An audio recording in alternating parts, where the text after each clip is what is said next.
welcome you back to Charlottesville inside John Paul Jones Arena alongside Rock Harrison. Sean Kinney back with you as we move into the semifinal round starting at 125 pounds where it will be the top seed 19th ranked Sam Latona matched up against the 4 seed Patrick McCormick. The bottom half of the bracket has Jacob Camacho, the 2 seed, against Gage Curry.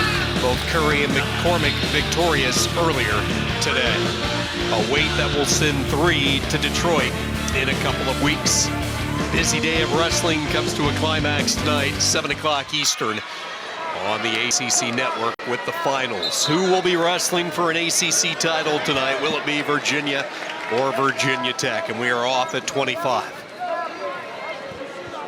Sam Latona ranked 19th, 11-6, went 4-0 in ACC action this year, one of 3 top seeds for the Hokies competing today.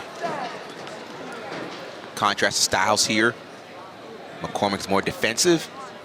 And what Sam Latona's going to do is going to shoot to his opponent's right leg, what's called a knee pull or kind of a single. And he has the length to really extend himself to get to the leg without covering or getting too close. So just look when he lowers it. He's going to lower his level and reach with the right leg to pull that knee and then come across to a single.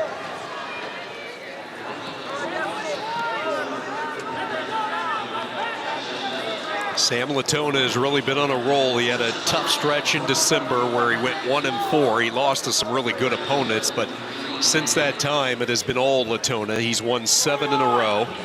Heading into the ACCs, and he's in there on a low strike. Good job by McCormick to clear it out.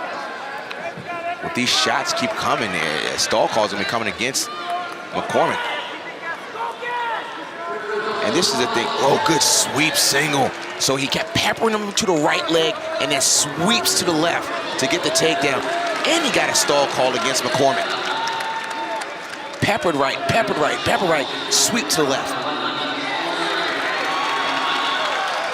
One thing watching Latona, such a big 125-pounder. He stands around 5'9", 5'10", so he'll use his leverage, his length. All-American from a year ago, placed 6th in St. Louis. He went 4-3, trying to defend the ACC title. And you're right, Sean, the length makes a difference. Another long wrestler in the ACC, you're going to say 197, Isaac Trumbull. When you have length and you know how to use it, it can cause so many problems for your opponent. Maybe a tilt. He's elevating the bottom leg, trying to get perpendicular. You can't really see from his angle. Good pressure on Sam Latona.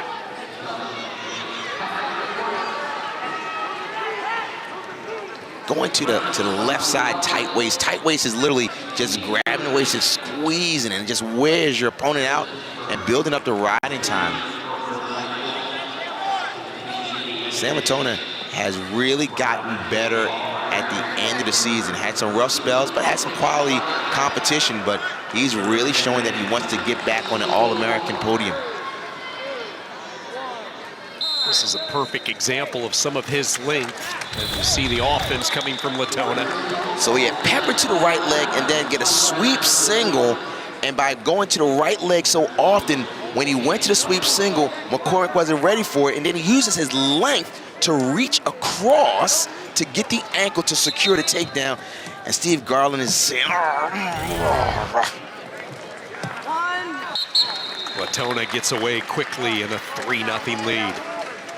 Now, you mentioned that stretch in December going 1-4. There was never a panic button for Coach Roby and the Virginia Tech coaches. I mean, he lost to Brandon Courtney, Noah Surton of Missouri, Brody Teske of UNI, Vito of Cornell. So all 4 ranked opponents, all 4 tight matches.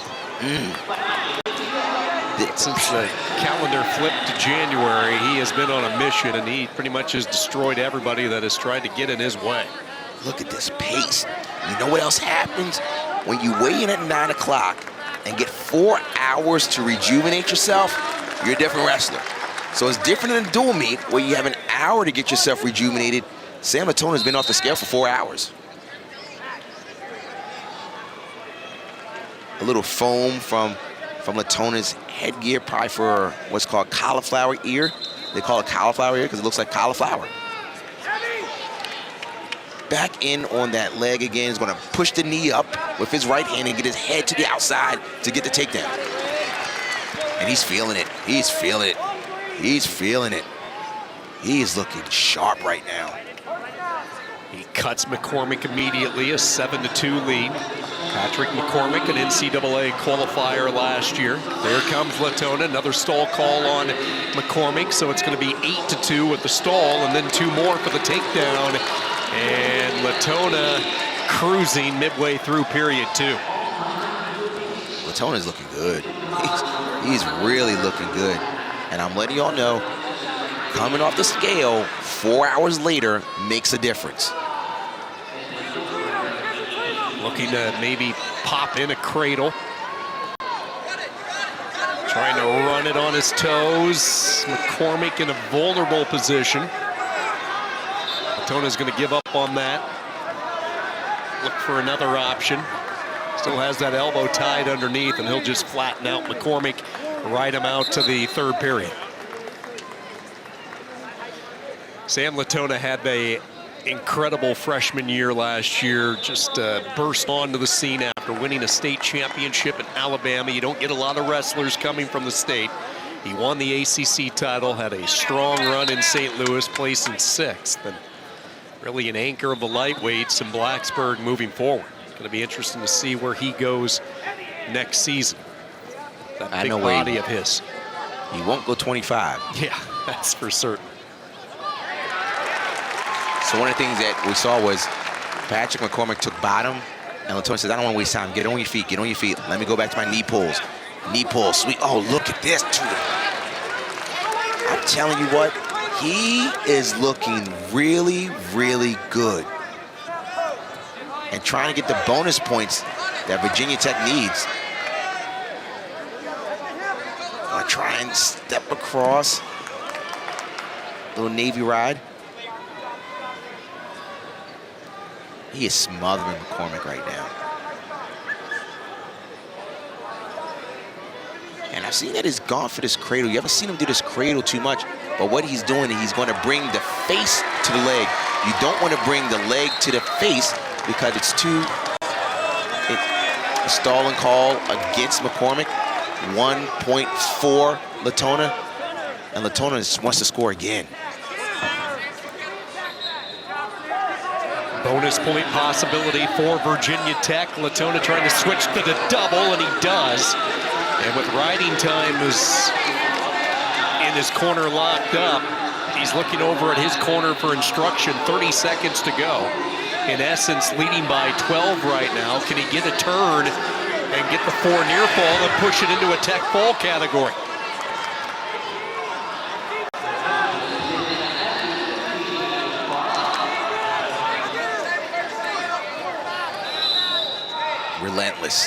Relentless aggression for the top seed in the ACC tournament at 125. Sam Latona making a statement that he is the top dog at 125 in the ACC, and he looks sharp. Sam Latona going to the finals for another year.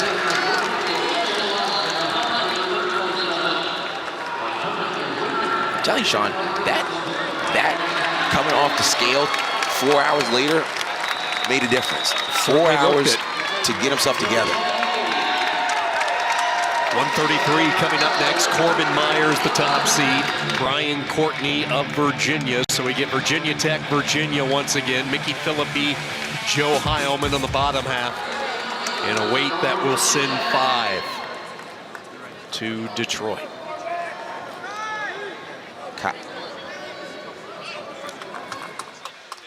Corbin Myers, Kyle Rainey, North Carolina State, Philippi, and Heilman. That should be a good one on the bottom half. Again, 5 NCAA qualifiers at 133. Myers, the highest ranked wrestler in this weight from the ACC, coming in number 5. Boiling Springs, Pennsylvania, Edinburgh transfer, and he just has continued to grow in his time in Blacksburg. Another top seed for the Hokies. We saw Latona take care of business just a few moments ago, and now can Myers and this Virginia Tech wrestling team just keep latching on bonus points. Fans at home, watch Corbin Myers because he is so quick. Don't go sip anything. Don't go to the bathroom. You just keep your eyes because this guy's lightning fast.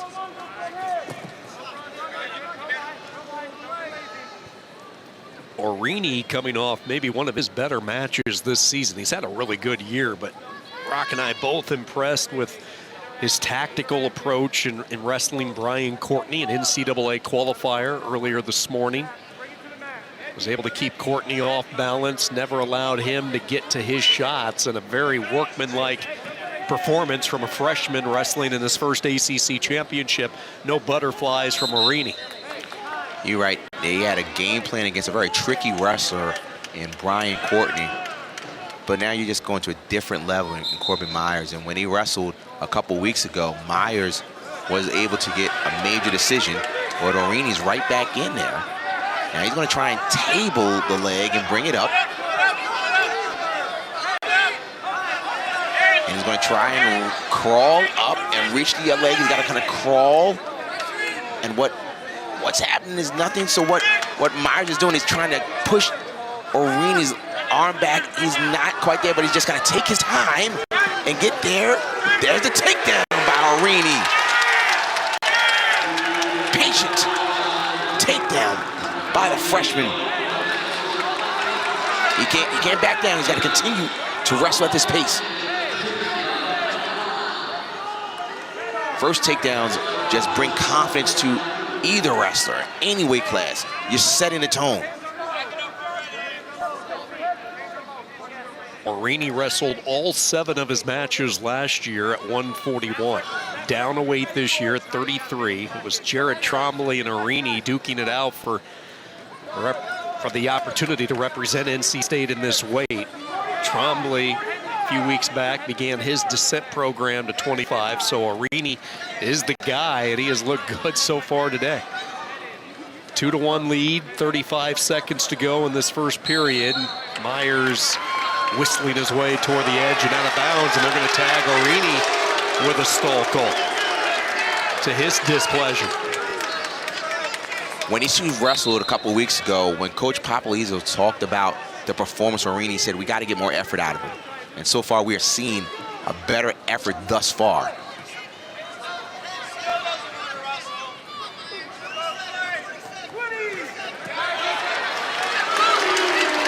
Takedown by Myers.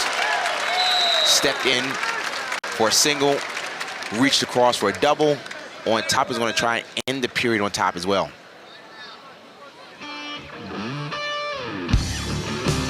Entertaining first period so far, Sean, with Orini getting the first takedown where he kind of climbed up and he had the single and he get a back arm, climbed up, covered both legs, got the first takedown by covering the far ankle in the super slow.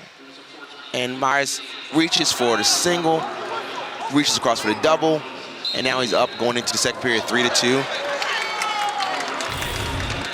And immediately Myers is up, getting an escape.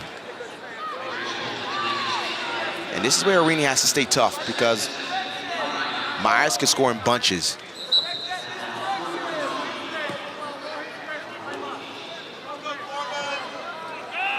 Corbin Myers, the defending ACC champion, 4-time NCAA qualifier, twice with Virginia Tech, twice with Edinburgh. Won a couple of conference championships while wrestling for the Fighting Scots, a couple of EWL titles. In search of a second ACC crown. Kind of rare air to be a 4-time conference champion in 2 different conferences. And when you look at Myers, and he's battled back from a couple of really serious injuries, how rare is it, Rock, to have a 7-year guy? As he just misses on the ankle. But you look at Myers, so battle-tested, 7 years in a wrestling room. To keep your weight that long, 7 years, you fans at home, you try and keep your weight the same weight for 7 years. Myers is starting to put the pressure on, and Arini has to go back to the double that he has.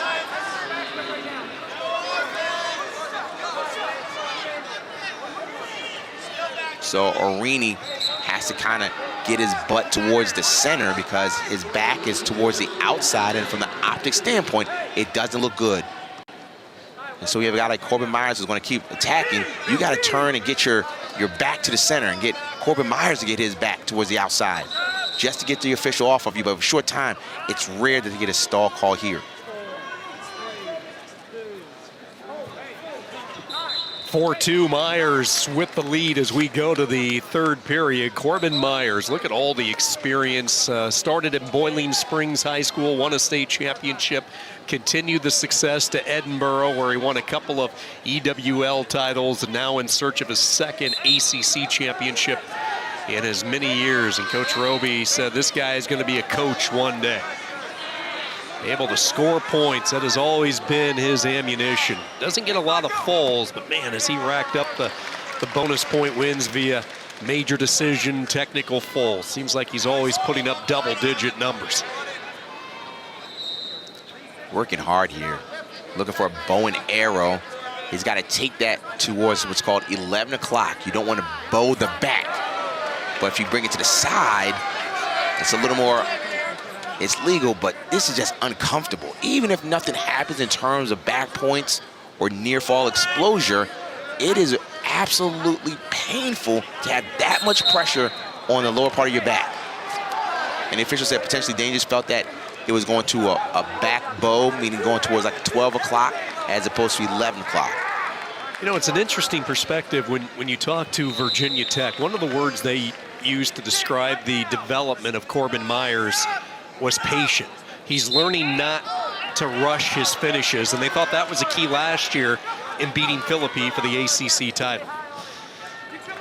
You want to get better every year, and that's one of the things that he had tweaked, and now he's got over a minute of riding time.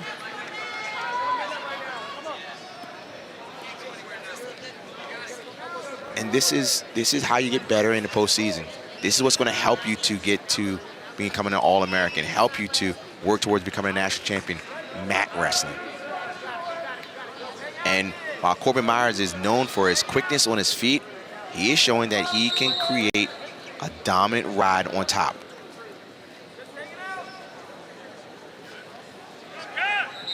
So we're seeing improvement from Kai Arini. By this time, the last match, that's when Corbin Myers was turning on, trying to get to a bonus point. But certainly he wants to win, so there's a stall call against Arini, 1 point for Corbin Myers. And as we said before, advanced, and looks like Corbin Myers is going to be going for his second ACC championship. How big was the hire 3 years ago for Tony Roby, bringing in Cody Brewer? You saw him in the backdrop sitting next to Roby. Brewer, the national champion at Oklahoma, has just helped these lightweights develop the last couple of years. Absolutely. Absolutely, he does it. He's gotten a good relationship, not just keeping his technique, but the relationships. You want to have your opponents, your team members to trust the coaching staff and the philosophy. 141, Cole Matthews, the wrestler of the year in the ACC. What a run he has had for Pitt. Colin Girardi will try to slow him down, while on the bottom half, it's Keyshawn Clark, the transfer into Chapel Hill all the way from American University, taking on Ryan Jack, who put up double-digit points in his first-round win against Patrick Rowland. A little bonus coverage for you as we close out 133 in a tight one with Philippi and Heilman. Stall call tag there to Philippi with 40 seconds to go. He has riding time as well, and Rock, no surprise as we take our first glance in. It's always low scoring with Philippi. This guy is nearly impossible to score on, and may have a Merkel situation near the edge. May have a Merkel. Is that a Merkel there? No control yet. It's not between the legs. So now Hyman's going to try and get to his feet. He's going to try and pop his head out. This is close right here, gentlemen. This could go either way. He's going to try and shake, but Mickey Philippi is going to hold on for dear life of almost 5 seconds. Nothing yet. He's holding on. And Mickey Philippi is going back. to the ACC Finals. A rematch from a year ago. It will be Myers and Philippi for the title. Hit Virginia Tech at 133. So we go back to mat number 1, and here is Cole Matthews, the top seed, ranked number 8 in the country, 15-2 this year, getting his first action of the day against Colin Girardi. Rock, just break down the year that Matthews has enjoyed. The first thing that he's enjoyed is health. He had some injuries last year that he was just fighting through, but now we're seeing the full complement of his athletic ability and his wrestling IQ. That is what's the difference. Health, health, health. And we said that Corbin Myers is quick. Cole Matthews is just as quick, and he's in a higher weight class. The more I watch Matthews, the more I appreciate how loose he is. Just watching him in the warm-ups earlier today, he was having a good time with just not Coach Gavin, but talking to some of the other ACC coaches. You can just tell he enjoys the moment, enjoys the sport. Wrestled last year at the Nationals with a torn ACL. That did not come out until afterward. And dominated this year in ACC wrestling. 2-time Wrestler of the Week in the conference. Loves the front headlock position. And this is where he's pretty tough. He's got to continue. And what Girardi's doing, he's getting to his feet. He knows that if he stays on his knees, that's where Cole Matthews is pretty tough, and he is just going and driving and just working it. Good job. So one of the little things that to defend the front headlock is, 1, take the hand off the chin. Number 2, keep your head in the middle of the chest, because if the head comes to the side, it's to the advantage of the person that has the front headlock. And number 3, get to your feet. You don't want to stay on the mat.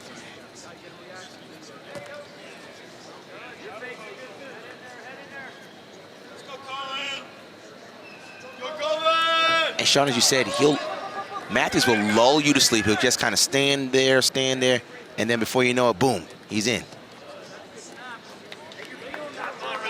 Girardi, the NCAA qualifier 2 years ago, the big COVID year, he qualified at 133.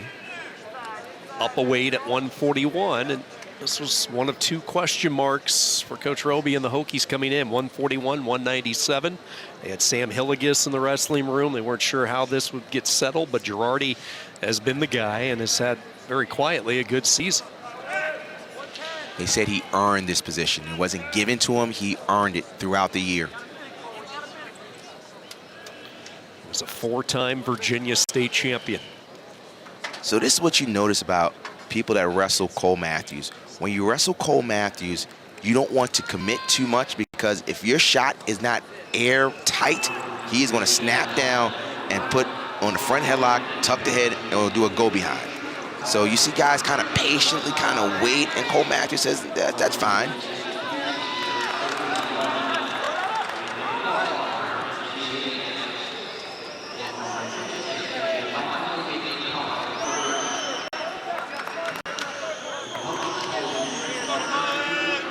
Approaching 20 seconds to go in the first period. There's a big, vicious snap down by Matthews, trying to get to the corner, swallows up the head.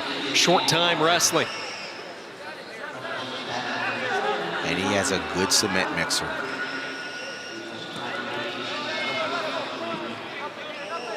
Look at him, just. That front headlock is where, again, he's been doing this since he's so young that he knows what to look for. 2-time NCAA qualifier. Last year he wrestled 3 matches with a torn ACL. 58 career wins, trying to improve off his 3rd place showing. And again, that was with the bad knee. He sustained the ACL injury in the duel against Virginia.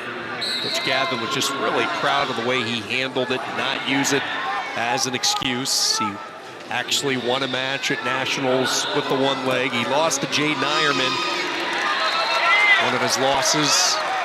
But boy, has he just continued to grow and explode on the scene. One of the top 10 wrestlers in the country.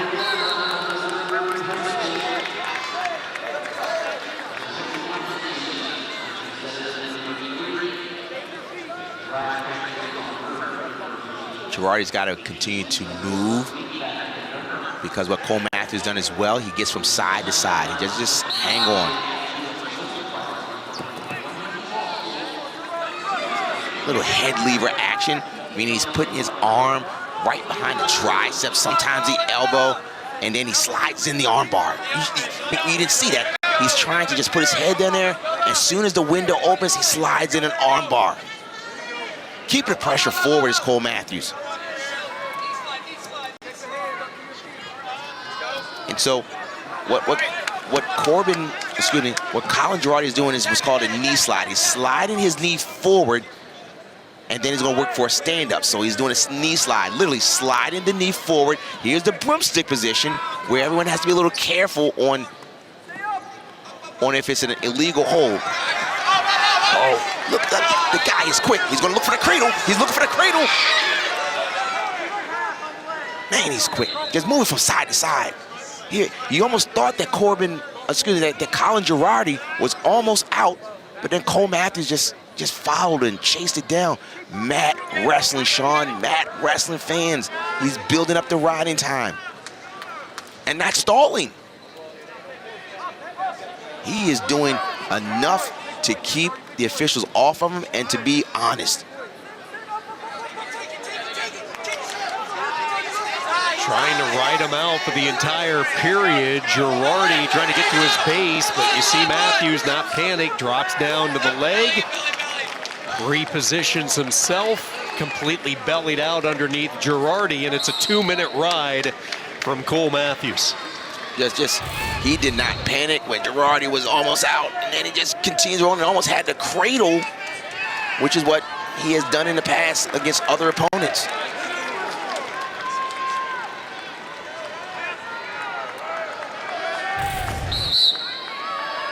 Matthews will start the third period underneath, sit-out position by the Pitt junior, the redshirt junior.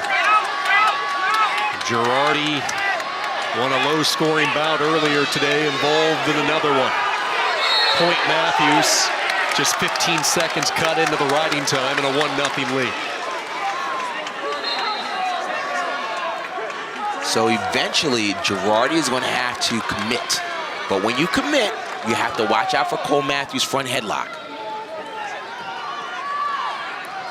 And Girardi really hasn't shown a shot until then, and that's what you have to worry. That's what you have to worry about with Cole Matthews.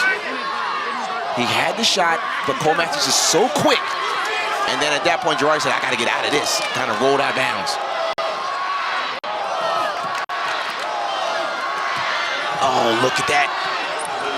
He went. He's chasing. Nothing yet. Is there a takedown? Defeater in. Out first, then back in. Action call.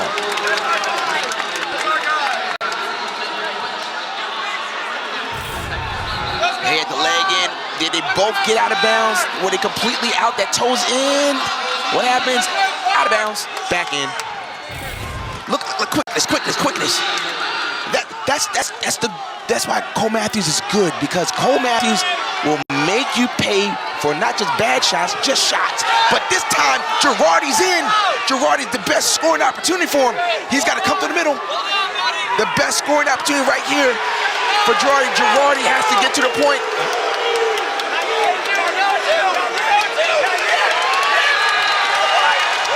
Now Girardi is the best scoring position right here. He's got to be careful, or we're going to get the takedown. Is there a takedown yet? Nothing yet. Cole Matthews scrambles out of this mat. And Girardi's back in. Short time, he's got to do something. Cole Matthews is going to be cool. He's going to be cool. He's a cool customer. And does he get the takedown?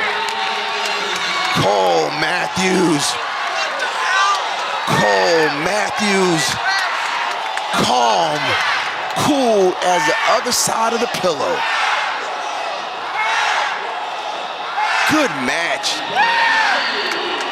Cole Matthews going to his first ACC finals. Look at his last scrambles inside Girardi, and look at it. But here it is, Cole Matthews is confident in his positions. He's not panicking. He's almost to a position where he could give up the takedown, but no. This is it.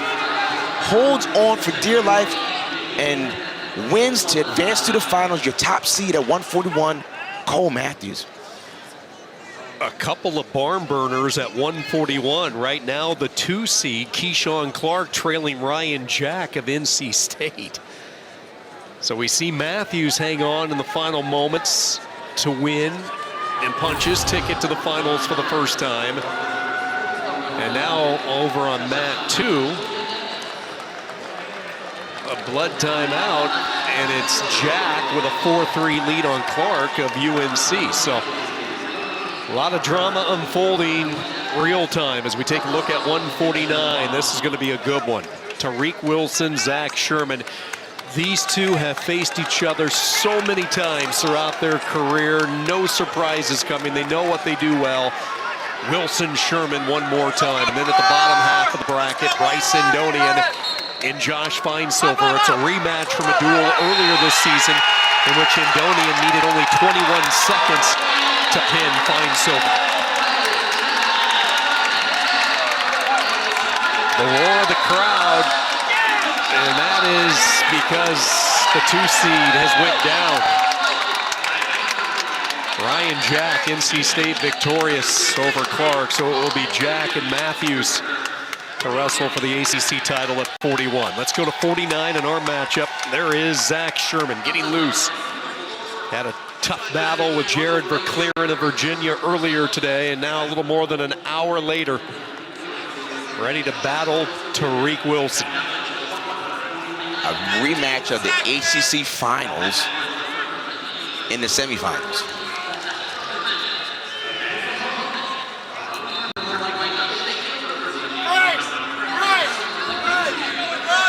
Sherman won the ACC title 2 years ago, lost to Wilson last year. The two shake hands and we are underway. The deepest weight class in the ACC. And you've got both of them on mat 1 and mat 2. And immediately Endonian gets the takedown. Feinsilver kind of extended himself, and Endonian kind of followed. Little shrug by Sherman. But the challenge is that Wilson is so long. We'll keep our double box view for the 149 weight class. Lots of firepower. Endonian with the early takedown. A minute in, he's riding, has the arm trap near the edge. A 2-0 lead. Wilson and Sherman on their feet. Just underway at 149, a rematch of last year's ACC title. You can see that it's getting exciting here at the ACC championships. Everyone knows how important these matches are for the team race.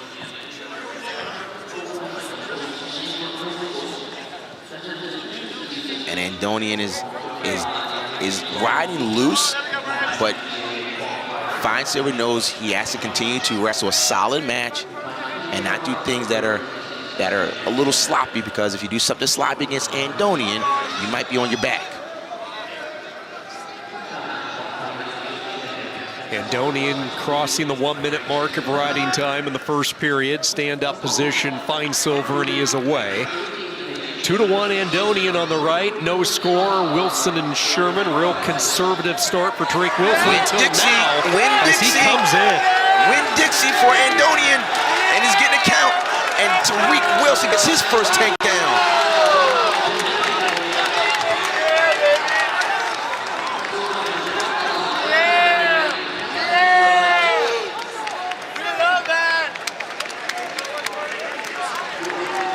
Win-Dixie action by Endonian, and Tariq Wilson gets his first takedown and looking to build on top. In NC State, they're known for being stingy on their feet and tough on top.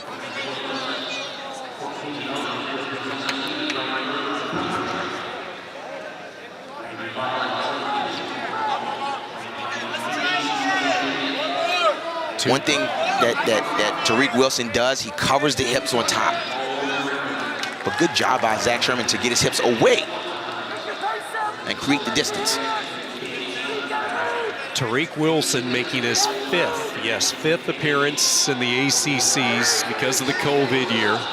Number of wrestlers now competing in ACC championships and other conference tournaments across the country for a 5th time. As we dial in solely on Sherman and Wilson, we'll keep an eye on Andonian, but he has opened up a huge lead over Fine Silver. So a 2-1 score, no surprise with these two wrestlers who know each other so well. In Rock, when you look at Tariq Wilson, very calculated in the opening 3 minutes, took one shot and it was effective. So here it is, reaches across, gets it in and finishes quickly. I mean, head across the body, reaches for both legs, and Zach Sherman just could not get himself together because Tariq was in and he got his head across the body to get his takedown. Wilson starts the second period underneath. Quickly, he is close to getting away. That right arm still around the lower back area, so still control, not anymore. Wilson gets free, 3-1, Tariq Wilson. Sean, you brought a good point. The arm was still around the back, so when the arm is around to the other hip or rib cage, it's still controlled by the top man. Once that arm goes around to the midline of the back, then it becomes a neutral or a loss of control.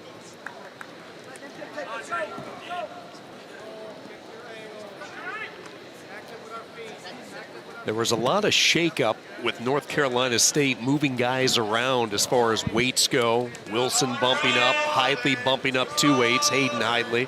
We saw Aurini drop down, slide into the 133 division. Pat Popolizio just has played the right cards, it seems like, throughout his entire tenure in Raleigh. That's the thing, when you shoot doubles, you have to make sure your elbows are in, because if your elbows aren't in, like Tariq Wilson had, he had an underhook and almost pancaked him. So even though you shoot doubles, 2 legs are always better than 1. Keep your elbows in, because if the elbows are up, you might be pancaked or put on your back.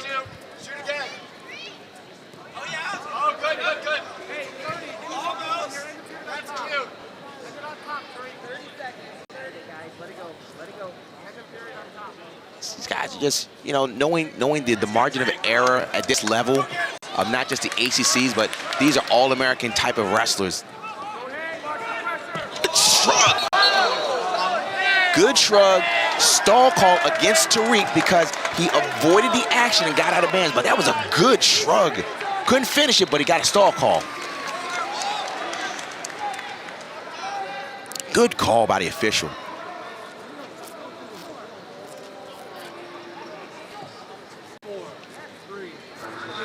Oh, this is it. Going into the 3rd period, 3-1. Tariq Wilson, 4-time NCAA qualifier, a 2-time All-American. Remember, he qualified twice at 133, twice at 141. And now here he is in his final year, wrestling at 149. Unbeaten the last 2 years in duels. This is where we're going to find out what NC State is known for, and that's to be tough on top. Try to get the riding time. Separate yourself from your opponents by being a better mat wrestler. But good job by Zach Sherman, just being patient, keeping his elbows in a sit-out position to try and clear the arm to one side or the other. This is where NC State, they win a lot of close matches by practicing these tight situations. 30 seconds left, keeping your opponent down. 30 seconds down, and 30 seconds left, and getting out on bottom.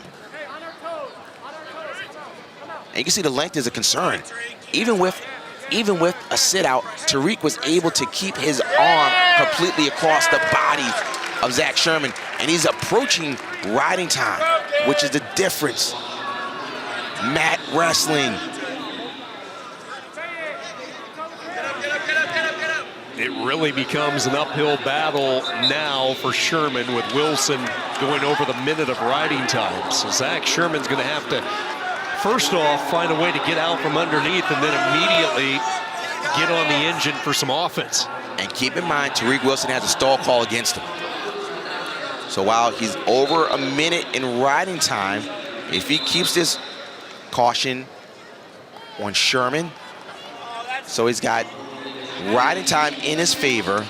However, Zach Sherman has a stall call against Tariq.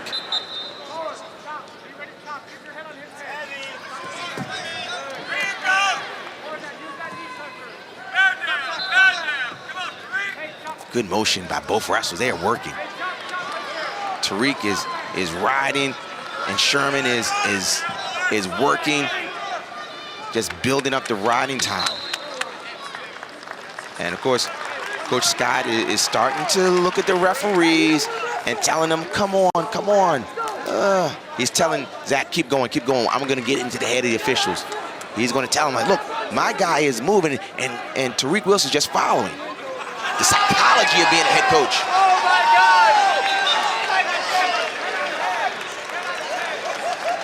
Again, Sherman will go to work on the grip. The moment he gets up to his feet, Wilson's able to bring him right back down. Sherman spending a lot of energy just trying to get away from the length of Tariq Wilson, and nothing has worked so far as the momentum carries them out of bounds again. 31 seconds. We're about to find out the mental toughness of Tariq Wilson, because he cannot. Well, he can, but you don't want to let Zach Sherman go, because Tariq Wilson has a stall call against him. So he's going to try and keep Zach Sherman down. Zach Sherman's going to continue to explode to get up. Another caution. Zach Sherman's got to relax, because if he gets another caution, that means that'll be a point for Tariq Wilson.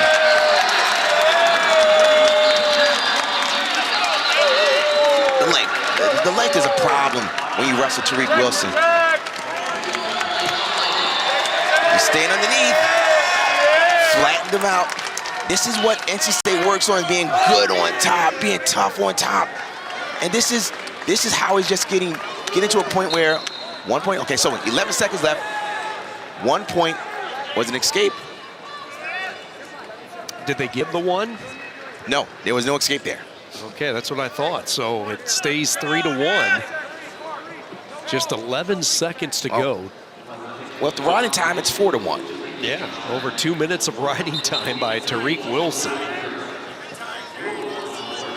And finally, Sherman away. He needs a takedown to try to force a sudden victory. He's on the hunt, nothing to be found, and Tariq Wilson has Zach Sherman's number again. Tough battle as we expected, but the riding by Wilson proved to be the difference, and Tariq Wilson moves into the finals where he looks to defend his title from a year ago. The national champion last year was Austin O'Connor from North Carolina. That was at 149. This year's version has him bumping up to 57. He'll take on Wade Unger, who looks for the upset, while Ed Scott and Jake Keating collide in the 2-3 matchup. 5 NCAA qualifiers at 157.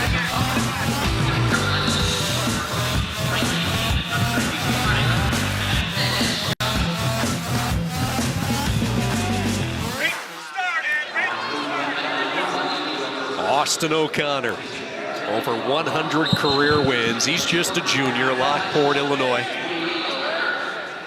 Really hitting his stride late in the year, adjusting to his new weight. Brought North Carolina fame last year, winning it all at 149. And he looks amped up. He looks ready. Sometimes when you see your teammate lose, you want to go out and prove a point.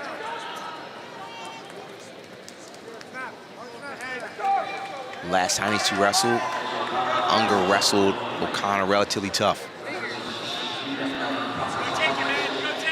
O'Connor won the match 6-2. Was able to get a takedown in the third period. Unger, a guy, as we saw earlier today in the first round for Duke, who can really slow down the tempo, and you can see O'Connor clearly trying to change that trend. Amping it up, getting to his tie-ups. Jumping in on the head here of Unger.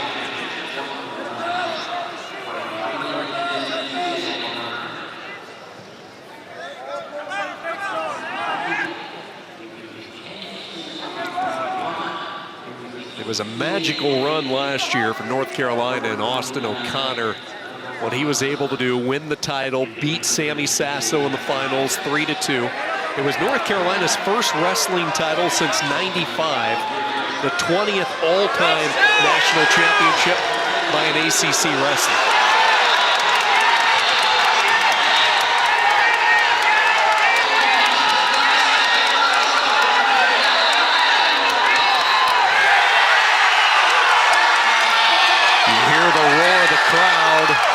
inside this arena, and that's because Ed Scott has picked up a fall in the first period over Jake Keating, the 2 seed.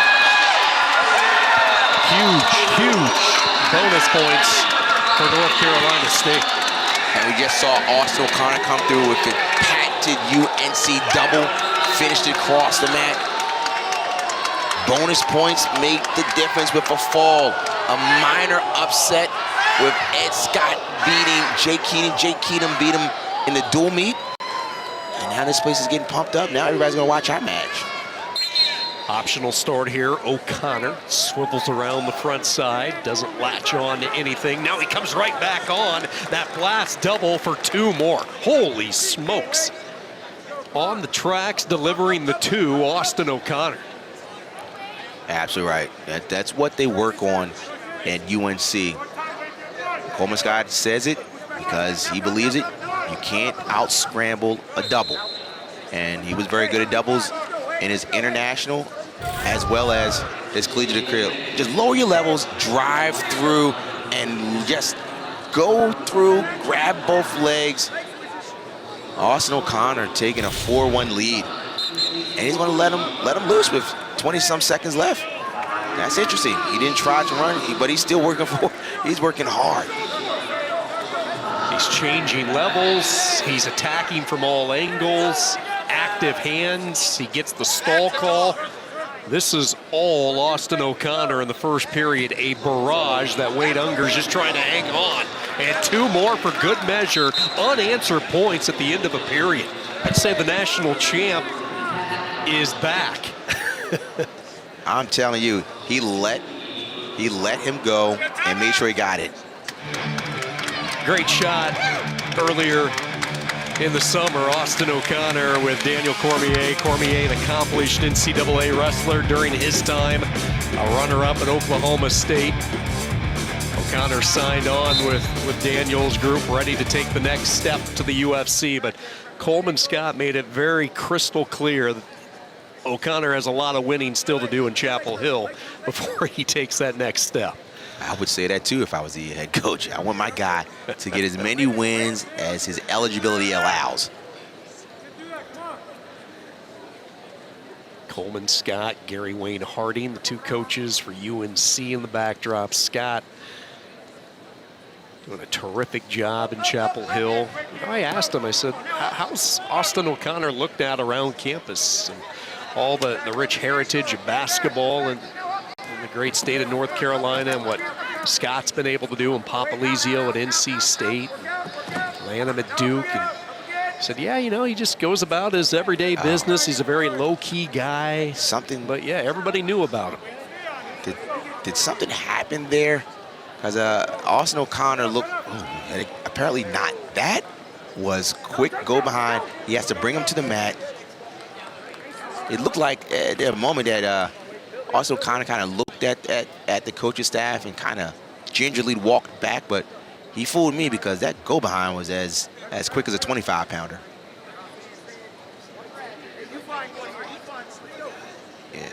Yeah, a little grimacing there. Something may have happened. Something may have got tweaked there. Well, we will keep an eye on that. Yeah, he had all cylinders clicking at the end of the first period. Definitely has slowed down, a quick stalemate with 21 seconds to go in this period.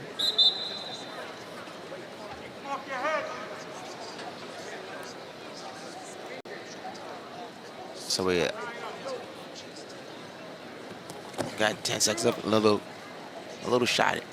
Yeah, Sean, we need to keep an eye because there was a little series and something happened. Something happened. So at this point, Austin O'Connor is going to stay on his feet. Doesn't want to go underneath. He's got a lot of riding time going right now. Third period underway, 8-4 O'Connor behind really a first period barrage. And he's kind of put the brakes on. Agreed. Reaches down, snaps into the leg of Unger. You see some of the flexibility of Wade Unger. Trying to keep his right leg away. O'Connor just plants in deeper. Unger maybe hoping to get a stalemate call, but you're going to see O'Connor do is slowly work his way up the leg. Center of the mat, so he has plenty of real estate. Fights off the chin shove there from Unger. Look at this patience. Good defense here by Unger, but better offense by O'Connor. So he just takes down and cuts free. 10-5. Again, the winner to get Ed Scott. And incidentally enough, Rock, Scott and O'Connor did not wrestle this year. O'Connor was injured in the duel. So UNC, NC State, a couple of weeks ago, those two big names did not meet. So O'Connor can hang on. That's going to be interesting. Here's Unger saying not so fast. 30 seconds to go, third period. Unger in on a shot, switches to the double, has O'Connor up in the air. O'Connor fending it off, but there's the first two, and Unger cuts into it 10-7. Just 15 seconds, doesn't have a lot of time to work.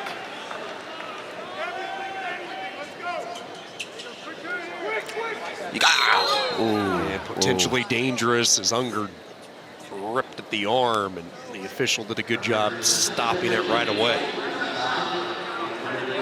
And yeah, Rock, you're right. We'll keep an eye on Austin O'Connor and try to get some information, because he was all fired up in the opening 3 minutes. Very workmanlike here in the second and third. Gets a reversal late. Shaking his head as he celebrates a semifinal win. Austin O'Connor victorious in the semifinals for Coleman Scott and the Tar Heels. We've hit the halfway point. Back with more on the other side.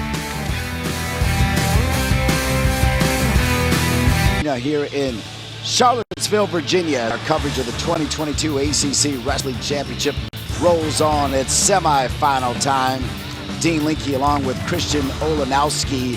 And for a lot of these wrestlers, semifinals can punch their ticket to the NCAAs. We came on the air, albeit with some technical difficulties. You were really high on the 125 weight class. Yeah, this one here, you know, it's important to win this matchup because this one guarantees you a spot in Detroit.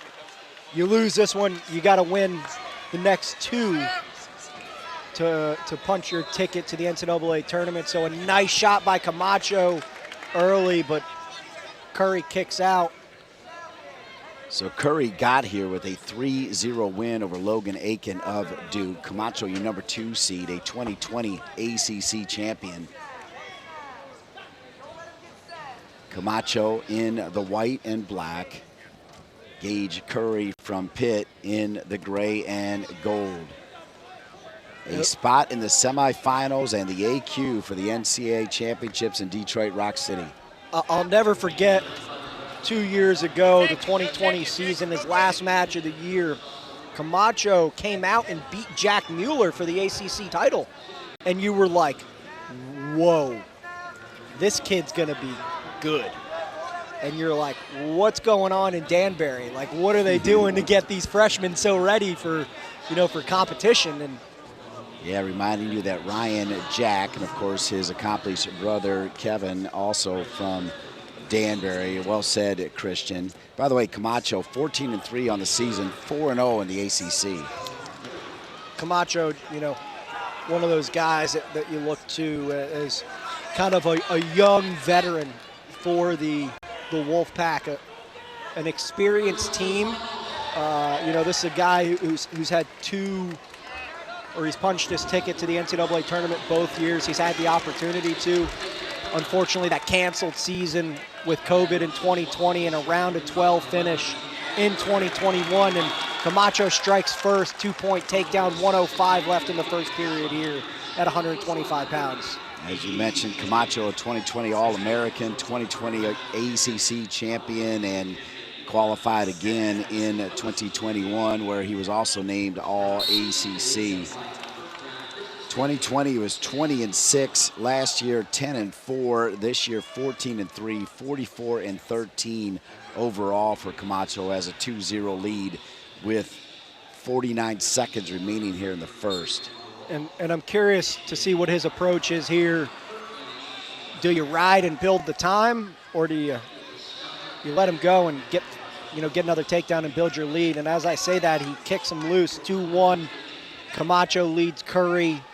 28 seconds of riding time and 30 seconds left in the first period. Nice jab step by Camacho. This is mat 2 coverage. Over on mat 1, the number 1 seed, Sam Latona from Virginia Tech, taking on Patrick McCormick from Virginia. And the thing for me about Curry that impressed me in round 1 was the head-hands defense. Did a good job of blocking Agent off, keeping him at distance, keeping his head in the way, and often say facetiously, wrestlers aren't the best looking guys. You might as well use that ugly face to block off the attacks. NC State, of course, led by Pat Papalizio. Pat Papalizio will leave his assistant coaches to handle different weight classes, as right now Pat Papalizio not on the NC State bench, leaving it to his assistant coaches. He's got Adam Hall, Timmy McCaw, and Kevin Jack as part of the staff. And a staff that, saw some changes last year. Kevin Jack added to the staff, Timmy McCall as well. Nice lift and return. But one thing that's been consistent about the Wolfpack is their recruiting classes and their winning ways. They're always bringing in, great young bucks and developing them to be winners there in Raleigh. So good ride here for Camacho, 30 seconds into the second period.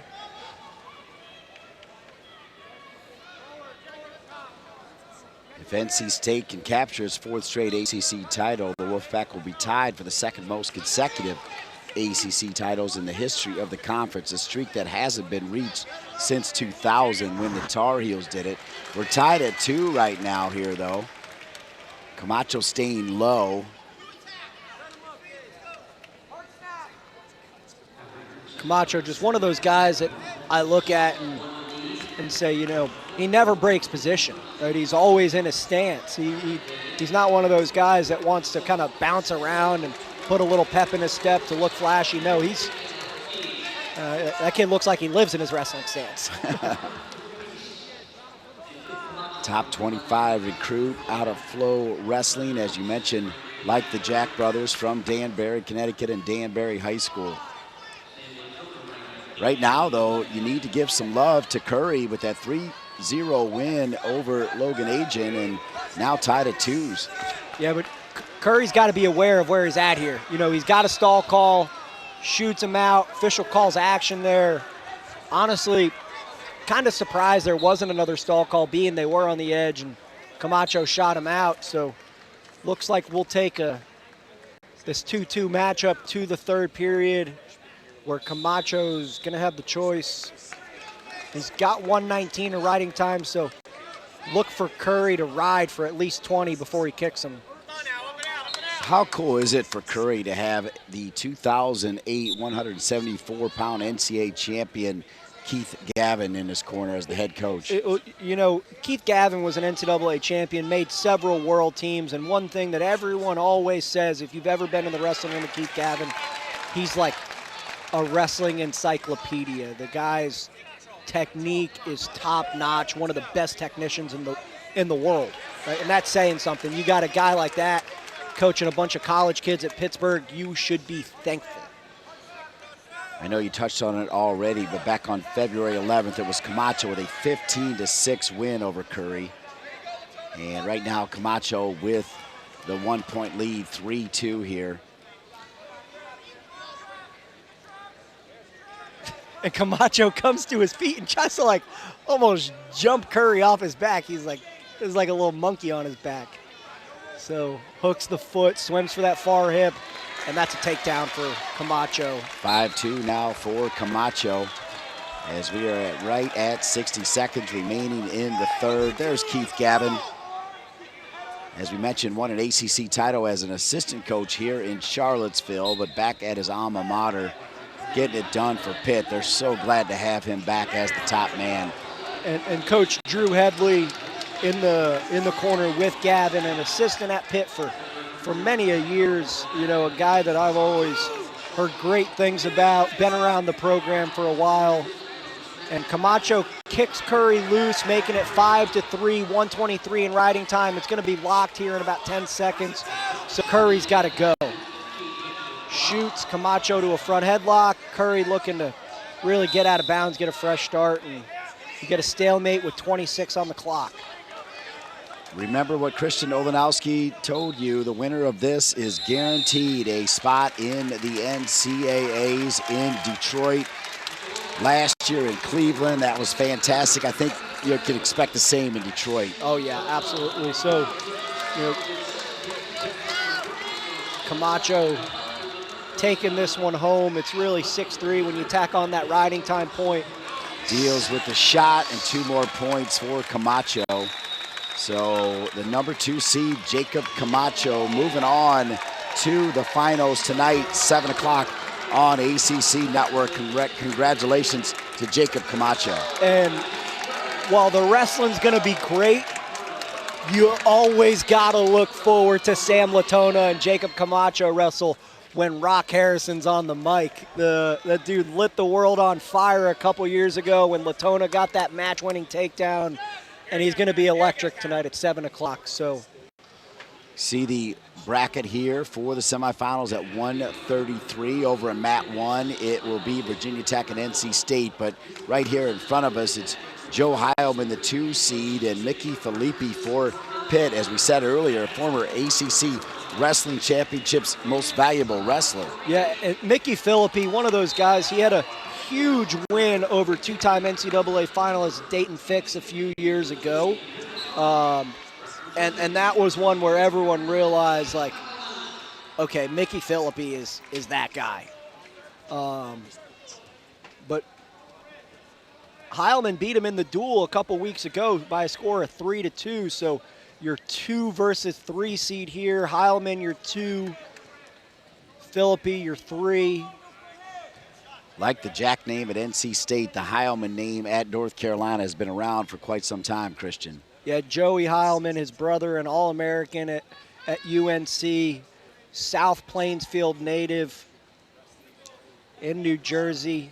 Mickey Filippi, Derry area, Pennsylvania. Filippi, a dominant tech fall over Drake Doolittle to get this matchup in the semifinals. At 133, there are 5, so they already know they're in good shape here. Does that change anything? I don't think so, right? You're at this point in your career. You want a title. You want an ACC title. You don't come here for anything besides a conference title, right? If you come here to finish 5th, right? You're in the wrong sport. Yeah. Right. This isn't like the NCAA basketball tournament where the small school is just looking for a bid to the NCAAs. Right. The small schools are looking for a national champion. As you mentioned, Heilman with that slim win over Filippi. Nice swing single by Heilman, but doesn't get an angle. Filippi looking to redrag here, and this is where he's really good. He goes left hand thigh pry, right hand to the armpit, circles real hard, and looks for a re-attack on that same side leg. What have you seen here, Christian, in the first 2 minutes? Really just good head hands, right? You see a lot of hard clubs, both guys leading with their heads, not really giving up an inch of position.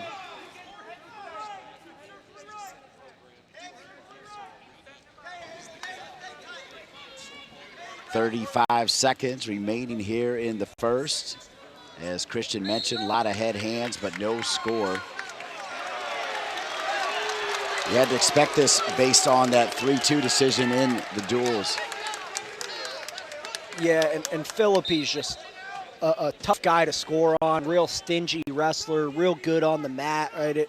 Every match with him, if you're going to beat him, you're lucky to get a takedown.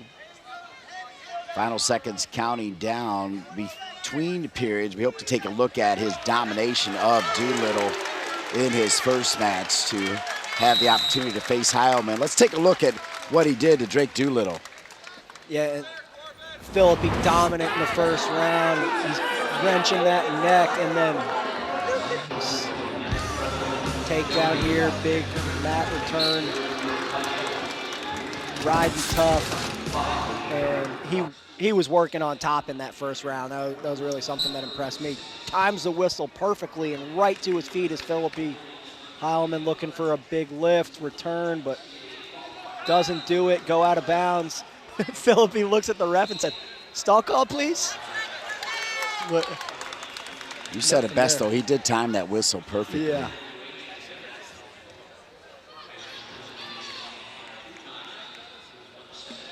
The best team finish for Pitt in ACC championship history. They finished second 3 times.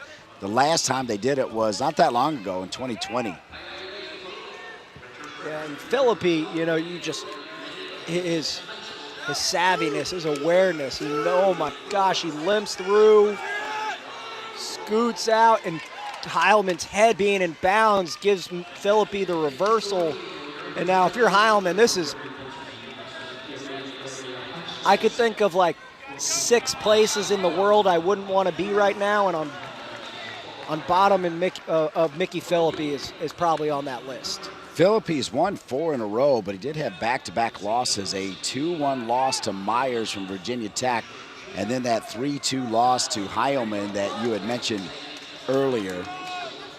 Yeah, Philippe's, what's crazy, right? Philippe has had 5 losses this year, and that's the most he's had in his career. He had 8 his redshirt year, but really that doesn't count. So good ride here so far for Philippe.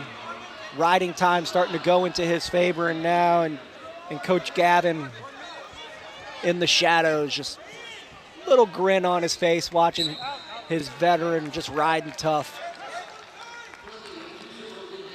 We've talked a lot about Coach Gavin, but it is worth mentioning the job that Coleman Scott has done now in his 7th year. Boy, what a big-time wrestler at Oklahoma State, part of the U.S. program as well, Olympian. The guy's done it all. He's done it all.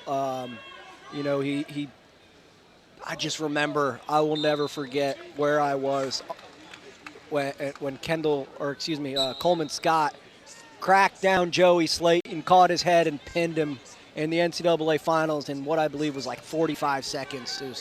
It was electric and really cool to see him get a bronze medal in Tokyo, I believe it was. Big trip, out of bounds, 38 on the clock, 28 seconds of riding time for Philippe. And we're talking about the coaches, but just look at the coaching staff for both of these teams. You got Luke Pletcher and Jordan Lean in the corner there for Philippe. Tony Ramos and Coleman Scott in the corner for Joey Heilman. It's like a lot of wins. A lot of winning done between those 4 guys. Indeed. Good knee slide by Heilman, but he's got his head on the mat and, forward pressure. Just watch Philippe. He's on his toes for 7 minutes. He just does not release the pressure at all. Looking for a big lift, good return, and great wrestlers finish periods on top. That's what wins conference titles right there. Yeah, that's so well said. Final seconds counting down. You're right. Great wrestlers win on top. Philippe with a 2-0 lead, trying to avenge that 3-2 loss during the regular season. I'll tell you what, I think one of my, people watch birds as their hobbies. I think one of my favorite hobbies going forward will be watching Mickey Phillippe's body language during a wrestling match, and just the little things he does with his hands and looking around. He seems like a talkative person on the mat. He just keeps looking at the ref. It's his mannerisms are are funny. Yeah, absolutely. So here we go, third period underway. Little early jump right there. We can tell you at 125, Latona and Camacho have already advanced.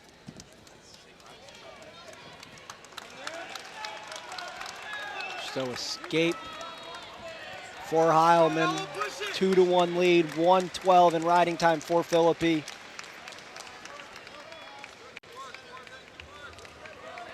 Now Philippi with the shot. In deep. Oh, and he lifts him and could have brought him back down, but goes out of bounds. Philippi's defense on the shot really makes it difficult because he's a little bit longer than Heilman as well. And you just look at the length of his arms, right? If this is a boxing match, you'd give Philippi like, he'd probably open as like a minus 380 favorite with his reach advantage. Yeah, tremendous reach. But then you also look at the strength of Heilman's arms. If he can somehow get inside, he does have some upper body strength. Oh, yeah, he's just so compact. He gets in, tries for that dump. Philippi down blocks. So hard collar tie for Heilman, pulls to a front headlock. That football position, shucks on that underhook. Chasing Philippi now. And if he keeps chasing, look for a stall warning on Philippi, and there it is.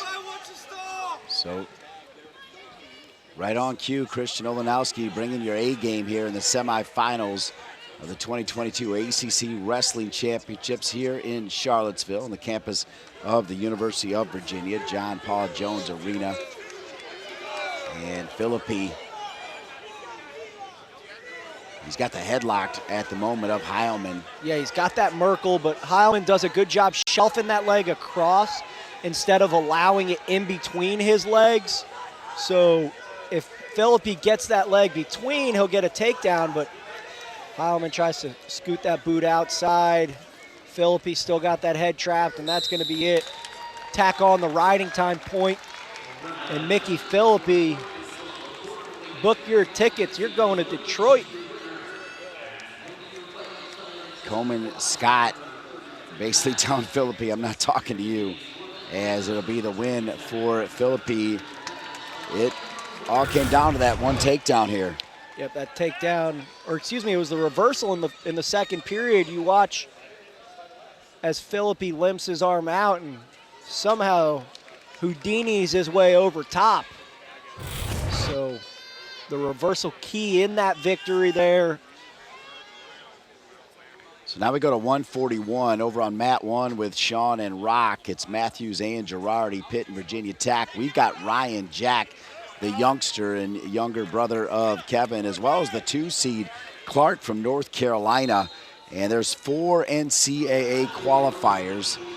So once again, you win it here and you know you've qualified, and of course you got a chance to be on primetime ACC Network tonight at 7. Well, you know, no better way to punch your ticket to the conference finals than with a good old Tar Heel Wolfpack matchup. Keyzan Clark, nice takedown, double to single, switches off and gets the early takedown on Jack and takes a 2-0 lead. The 6th-year senior transfer from American. And I could be wrong here, but I'm pretty sure he's pursuing I think he's going to law school at UNC. Or maybe he's prepping to go to law school. Yeah, he's got an impressive academic career as well. As you mentioned, 6 years. He had a great high school career as well, where he was 165 and 32. Placed 4th at the U23 Junior Nationals in freestyle back in 2020. He's done a little bit of everything, but a nice pickup for North Carolina. And you're right, North Carolina, NC State, anytime, any sport is always special. Oh, yeah. And one thing, you know, Keyzan Clark, one thing I remember, you know, about him through this season was he started off with a with a win early in the year against Chad Red, and that was really like the defibrillator. That was the spark plug for Keyzan Clark's season. You know, a guy who's kind of jumped at a second school. He's at a different weight class, down from 149 last year. Beats an All-American to start the year, right? That's a really, really good way. That kind of gives you a head start going into the wrestling season. So yeah, that was the 4th match of the year. Of course, he's talking about Chad Red Jr. from Nebraska. Clark's only lost 1 time, and it was to Cole Matthews from Pitt. He's followed that up with wins over Girardi, and he beat Jack 4-3 on February 18. I expect another tight one here in this rematch. yeah, this will be a close one, and with the staff at NC State, you know they've watched the film, you know they've made the adjustments, and you know they've game planned for this matchup. So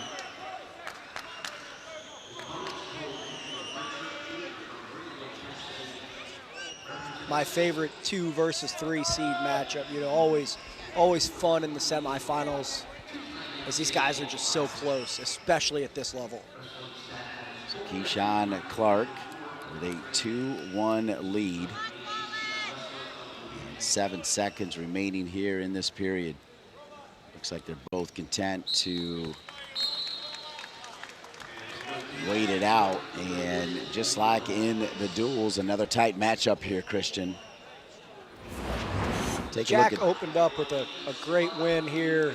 Takedown early, piles on, another takedown, finish clean, cuts across. And, you know, he looked sharp in the opening round, got that blood flowing early this morning. Up to his feet here to start the second. But Clark, good job on the return. Yeah, you saw the highlights there. It only took Jack 7 minutes to get that tech fall, 20-5 over Patrick Rowland from Duke.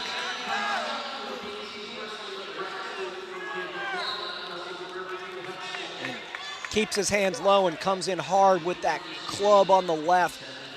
Does Jack. Had that right outside tie. 4 AQs at 141 for the ACC, a conference record 39 AQs. Meanwhile, the team story is you see Jack out there, NC State looking for 4 in a row ACC team titles. A big match here for the team race, you know, as Virginia Tech already punched their first 2 finalists at 125 and 33. NC State 1-1 in the semifinals so far. Yeah, that is an important note as we keep tabs on the team results. There's Pops, Pat Papalizio. So much success at NC State.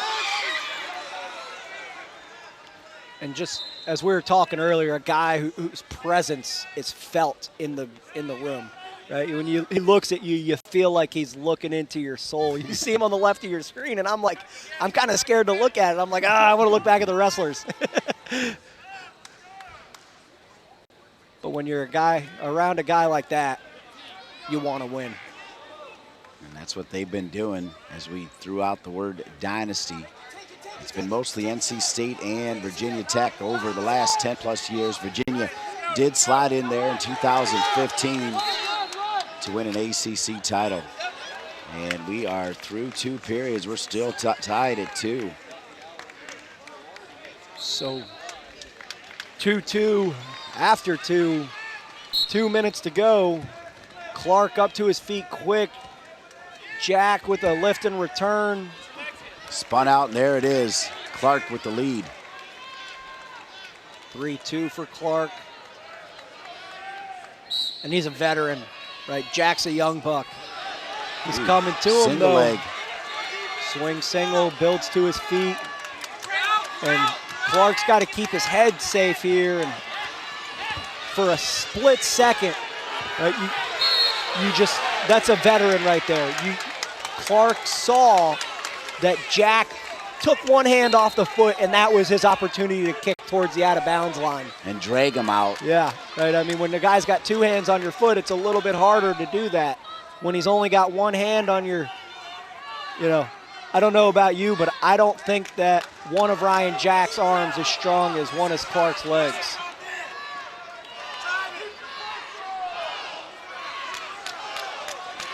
A level change to a fake for Clark.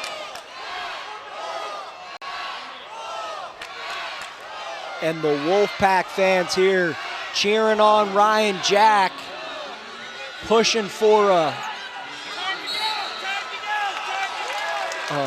late surge for their freshman. He's got a hard collar on the right, and this is what you train for right here. Third period, down by a point. What's your go-to attack, and how are you going to get it? So Clark essentially trying to hang on as the number 2 seed. And, he's controlling the center, head and hands and hips in good position. Good shot by Jack. Jack. Trying to get around Clark. I think he's, so close. There And it he is. got it. He got the 2. Wow. And we said it. What's your go-to attack? What's your best shot? And Ryan Jack right there hit his single leg, got to his feet, cut across, and got the finish. See it right here. Jack dives in, gets Clark's foot off the mat, cuts across, gets him to his hip limps, that arm across, gets the far hip, and then here's the 2, gets the foot hooked. Now there's blood as well on Clark. Boy, he was so close.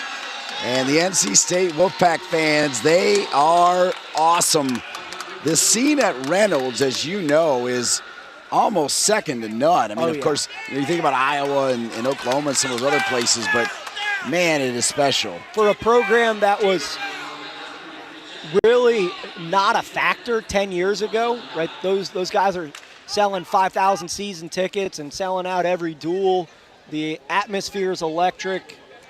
And I'll tell you, those Wolfpack fans are howling at the moon down there. Yeah, you know it. As we mentioned earlier, Pat Papalizio talking about the fact now anywhere he goes, and he'll talk wrestling to anybody. I know you said he can stare right through you, but he's actually a teddy bear, in my opinion, and he'll stop and talk to anybody. There's Pops. You're Ryan Jack here. You got to ride for 3 seconds. You got to ride for 3 seconds. Right, and this here, this is a big one, as Colin Girardi from Virginia Tech just lost to Cole Matthews. So the team race a little bit tighter with the win here and a ride for. And there it is. And how cool is it to have your brother in your corner as well? And he gets it done. Reverses the loss from a few weeks ago. Hands Clark one of his very few losses on the year. A massive win for the youngster as the legacy of that Jack name continues to roll on in Raleigh. And you see here again, Jack in on the single leg, gets Clark off the mat, elevates the foot, and that left leg hooks the heel. That right there, folks, is a takedown. Game, set, match. It wasn't easy for Josh Feinsilver to get by Mancini. It was 11-10, as now he'll take on Bryce Andonian from Virginia Tech. At 149, there'll be 4 AQs. Yeah, and Feinsilver had a barn burner round 1. Caught on his back in a cradle early in the bout, down 6-0, claws his way back and takes the lead. You know, about 30 seconds left in the third period. Eventually wins, so valiant effort by Mancini, but Feinsilver just so savvy. And the first points coming at 149, though, come from Virginia Tech. And you talk savvy, there's not many savvier than Bryce Andonian. He's one of those guys that's going to throw everything at you, including the kitchen sink. Right? If you know, put yourself or relax for a second. Yeah, if you remember, Andonian pinned Feinsilver in short order in the duels. And that's the power he has. That's what he can do. And you hear the crowd here. Andonian is a crowd favorite. They love him in Blacksburg. He's a fun wrestler. He's kind of out there. He's a junior world bronze medalist this summer. Round of 12 last year as a sophomore. National qualifier as a freshman. So looking to get on the podium this year in Detroit if he eventually punches his ticket here today. He's got a 2-0 lead in the first with about 90 seconds remaining. Boot in on the left for Andonian, and he's going to kick Feinsilver loose.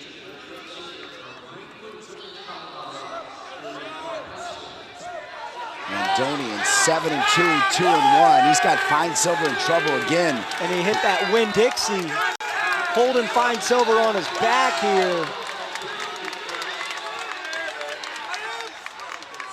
Feinsilver trying to spin out of it. Yeah, Andonian's a beast. He's so fun to watch. You never know what you know, Bryce Andonian's like a box of chocolates. You never know what you're going to get. Well, you do know that you're going to get electricity.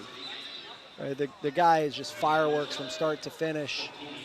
A one-arm mat return, so you know, for as funky as he is, you gotta think he's pretty strong too. Escape for Feinsilver to cut the lead to 6, but pretty impressive first period here for the number 2 seed from the Hokies, Bryce Andonian, with an 8-2 lead. Bryce Andonian from St. Edward's High School in Ohio. More than likely, you could say one of the the most storied high school wrestling program in the country. Another takedown for Feinsilver, extends his lead 10-2. You know, just so much tradition come out of St. Ed's. Yeah, indeed. Feinsilver with a double leg shot, and it turns into 2 more points for Andonian, who's so good on defense. His defense is incredible. You know, you often see him kind of let guys into his legs a little too easy because he knows he can defend it. So it's like a mousetrap. It really is. Here's the cheese. And he's always been that way. His defense has been so much fun to watch. Claw on the left, thigh pry on the right for Feinsilver. Andonian with an 11-2 lead. Feinsilver, as you take a look, you mentioned St. Edward High School. You're right, I'm from the state of Ohio, and that is a power. 2-time NCAA qualifier, 2-time ACC runner-up. Both losses coming to a national champion in Austin O'Connor. We got blood time here, as I think their heads hit. Yeah, the Andonian versus O'Connor, I don't remember if it was in the ACC finals or the dual meet last year where Andonian came out guns ablaze and puts O'Connor on his back, and O'Connor has to pry back and eventually gets the win. It was a crazy match. I remember that. That was fantastic. By the way, Wilson is leading Sherman over on mat 1, where Sean and Rock are running the show. I'm Dean Linke along with Christian Olenowski over on mat 2. Delighted to be with you after just a little bit of technical difficulties to start the day. We hope to stay with you until we turn it over for ACC Networks coverage of the finals tonight at 7 o'clock. Please be sure to tune in for that. Team champion crowned, as well as obviously 10 individual ACC champs. Right now it's Andonian, though, all over Fine Silver, Christian. Yeah, Andonian, I mean, he's right where he wants to be, right? 9-point lead. Second period, shot by Fine Silver, scoots the corner, does Andonian, hooks the foot, hips in. That's going to be another takedown. That's that defense again. Just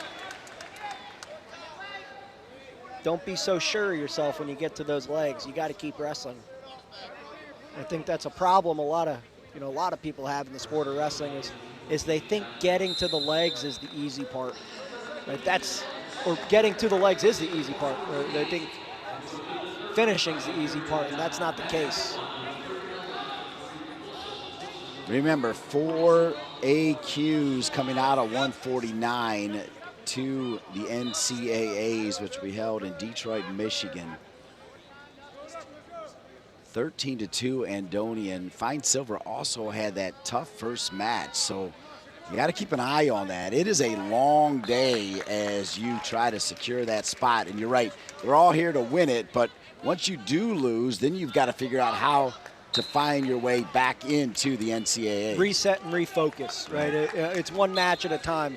You can't think about winning an ACC championship in the ACC semifinals, right? You got to get the win here, punch your ticket to Detroit, and if that's not the case after this match, you go in the back, you pout for about 5 minutes, you get a drink of water, something to eat, and then you're back on the horse and finding out a way to book your ticket. So reset and refocus, so well said. There's a great shot there, and more offense this time coming from Andonian. As you said, he's a crowd favorite, and you're seeing why, right? Because he can absolutely demolish some of the best wrestlers in the country.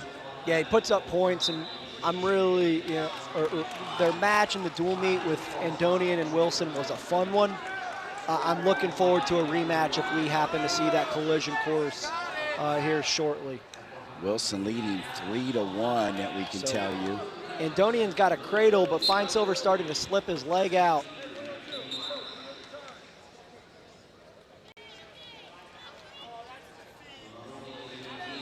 And the body language of Fine Silver has significantly changed over the course of this bout.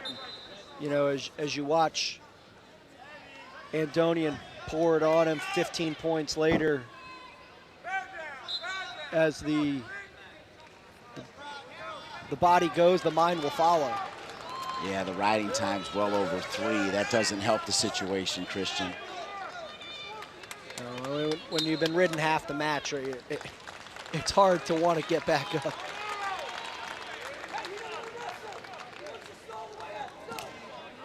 So shot by Andonian. Oof. Yeah, that one hurt me, right? That was like a, oh, and he does it again with the Winn-Dixie. Wow. And you can hear the oh my goodness from the crowd. That was an oh my goodness, was it not? I mean, he scored 12 points on the same move this match. So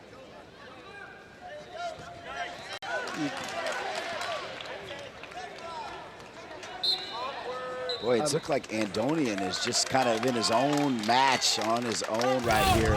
That's a big time move. So shot by Fine Silver here. He gets underneath. Andonian kicks that right leg over, traps the head and arm, and it's all said and done. That's what the Winn-Dixie, Jason Nolf patented that a few years ago. Penn State legend. So, Christian, that was a big time move. Yeah, I mean, he scored 12 points on it this match, so 19-3 winner for the Hokies, Bryce Andonian. Looked like Tariq Wilson is wrapping that one up on that one, so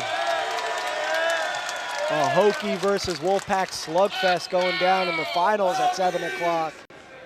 Speaking of the Wolfpack, we've got more Wolfpack. Ed Scott from NC State. Ed Scott got here with a 5-2 win over Connor Brady as Jake Keating, the #2 seed at 157, a weight class that will have 5, count them, 5 NCAA qualifiers.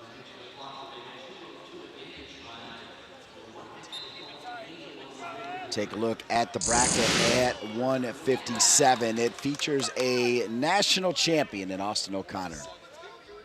Well, the Tar Heel sits at the top of the hill, and you got to earn your shot to wrestle the best. So Ed Scott and Jake Keating will battle it out here in the semifinals, and they'll take on the winner of Austin O'Connor and Wade Unger later this evening. So Wilson did win the #1 seed. We'll set up an epic final tonight. That'll begin at 7 o'clock on ACC Network for the ACC 2022 Wrestling Championships. Here we go now at 157, though. For Virginia, it's Keating, the #2 seed, and Ed Scott for NC State. Again, 5 AQs at 157, Christian. Yeah, this is going to be a good one. Jake Keating versus Ed Scott. Keating won this match 11-10 in the dual meet. One of the few losses on the year for Ed Scott. And Keating, a guy who is down from 165 pounds last year, looking solid as ever, 13-4 on the year. Scott, a young buck, but he's ready as ever. And you don't want to stay in those underhooks long with Ed Scott because he will catch your head and headlock you. Yeah, great point on the weight loss for Keating, as it does not look like it affected his body as all, as he is ripped with muscles. Yeah, it looks, I mean, he's real lean. And this weight kind of looks like it fits his body a little bit better than 65 did. So, see the 13-4, 3-2 record. Keating in combo at 57 and 65, 65 and 37 overall. Halfway through the first, we're still scoreless with Scott and Keating. Looking for that almost like football headlock for Keating. Keating's not a guy that'll come out and pin you. He'll just work you. Yeah, no, I mean, I think he's got one bonus point victory on the year. A nice shot, re-attack by Keating. Scott to his butt, looks to scoot. Scott looks to roll through, and oh, there it is. And he's got Keating on his back. Keating in trouble right here. You're seeing the fall points as well. What a turn of events. Incredible. Scott gets it, and the NC State faithful love it. Wow. Wow. And when you thought Keating had him, Scott's one of those guys that he puts you on your back, he's not letting you go. Scott now 21-1 on the season. And there is a whole lot of NC State red here. Oh yeah, the Wolfpack fans, not a far travel, but they traveled well, so. Watch this here as Scott shoots, Keating nice, chasing the hamstring, gets to the leg. He's gonna sit Scott to his butt. Scott scoots the corner, and this is where he rolls through. Rolls it. It's like an arm spin, and he catches that head, keeps it tight, chest is on, and shut him down. Just crunches him up. That's all she wrote. There it was. So. It was when Keating went to sit and Scott rolled through. That's power. It's just like an arm spin. That's all it was. It was like a good old Greco-Roman arm spin from their feet. And then the power on the upper torso right there really eliminated Keating from doing anything. We are in Charlottesville for our coverage of the 2022 ACC Wrestling Championships. We'll be back with more semifinal action after this break. The Stars have certainly not disappointed here in Charlottesville. Sam Latona looking to defend his title from a year ago. Clay Matthews is healthy for Pitt. He continued his run, while Tariq Wilson, in a rematch of last year's final, able to take out Zach Sherman of UNC. Wilson looking for his second ACC title. So we bump up to 165. And Jake Winsell of Pitt, Clayton Ulrey, Virginia Tech. Winsell, the national runner-up, one of two Panthers who made it all the way to the national finals last year. Justin McCoy, Thomas Bowler, the bottom half of the bracket. NC State feeling pretty good. They got a fall from Ed Scott at 57, so now Bowler will look to continue the momentum at 65. But here's Winsell and Ulrey.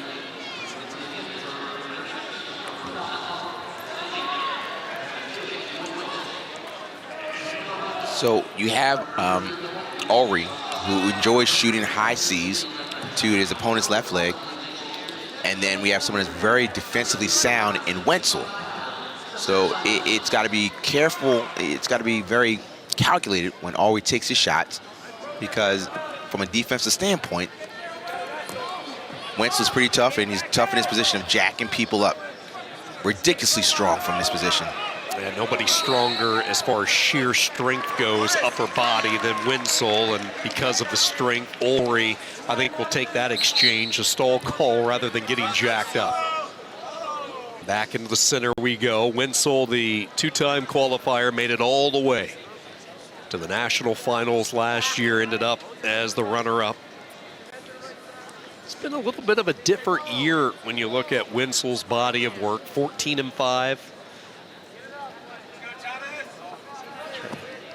Find his rhythm that he had in St. Louis. He was Mr. Postseason for Keith Gavin and the Panthers.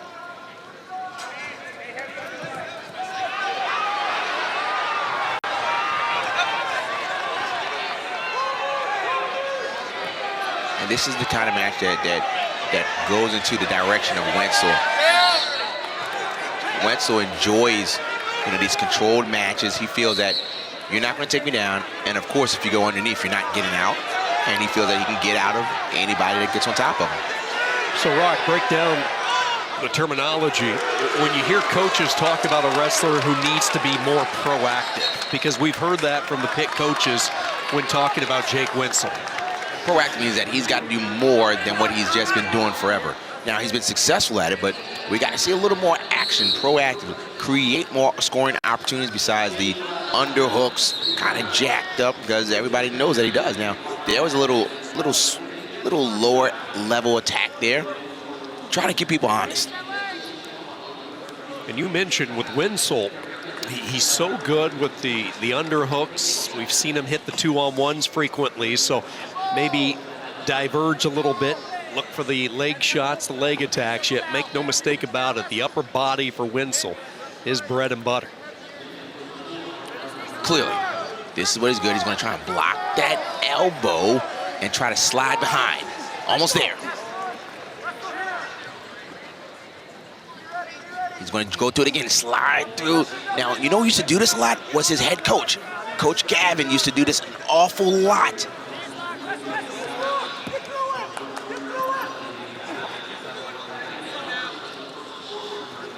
Yep, Coach Gavin would do that an awful lot, where you get behind the knee and try to just get underneath.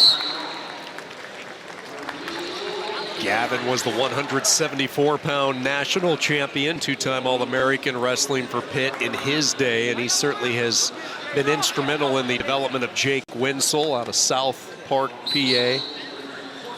Defeated Keating last year in the ACC championship final. And that just spurred him on to nationals, where he introduced himself to the rest of the country. Not too many guys want to go upper body with him, as the rest of the NCAA field found out. And moreover, you saw that Ulrey said, I'm not going to go underneath. I'm going to stay on my feet. And he said, why stay on his feet? He hasn't had any real offensive threats, but you don't want to go underneath Jake Winsell.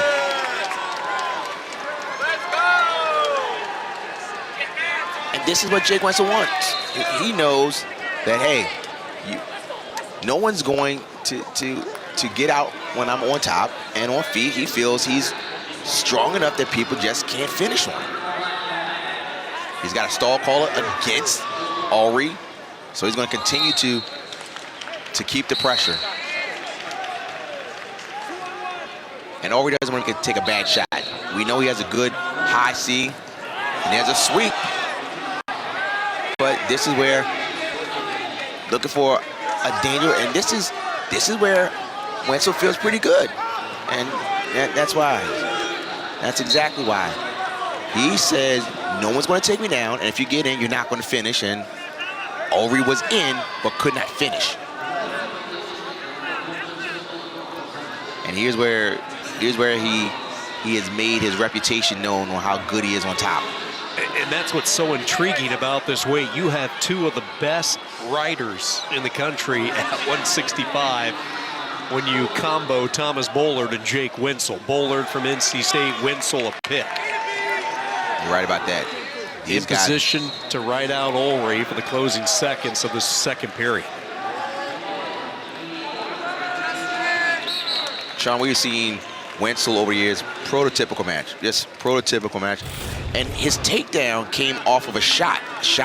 Looks like he had a sweep single, but Jake Wenzel is so confident in his positions, kind of got his legs straightened and then just spun around. Look at him trying to get that leg straight kick, and got the takedown.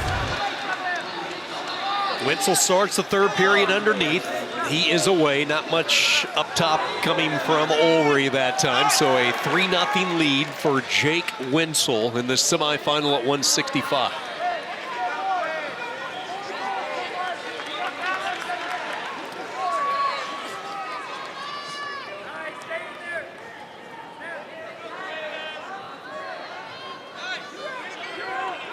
You know, it was interesting hearing Jake Wenzel talk after his run last year at Nationals, and one of the quotes that always stood out to me said, "I want wrestlers to hate the thought of wrestling me."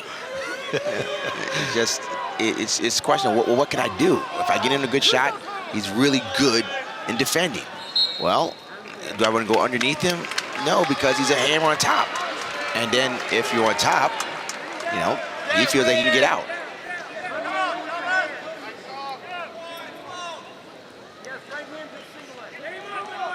This is prototypical Jake Wenzel here.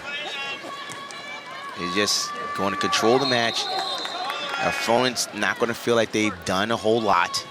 And they think to themselves, look, I can get in on this guy.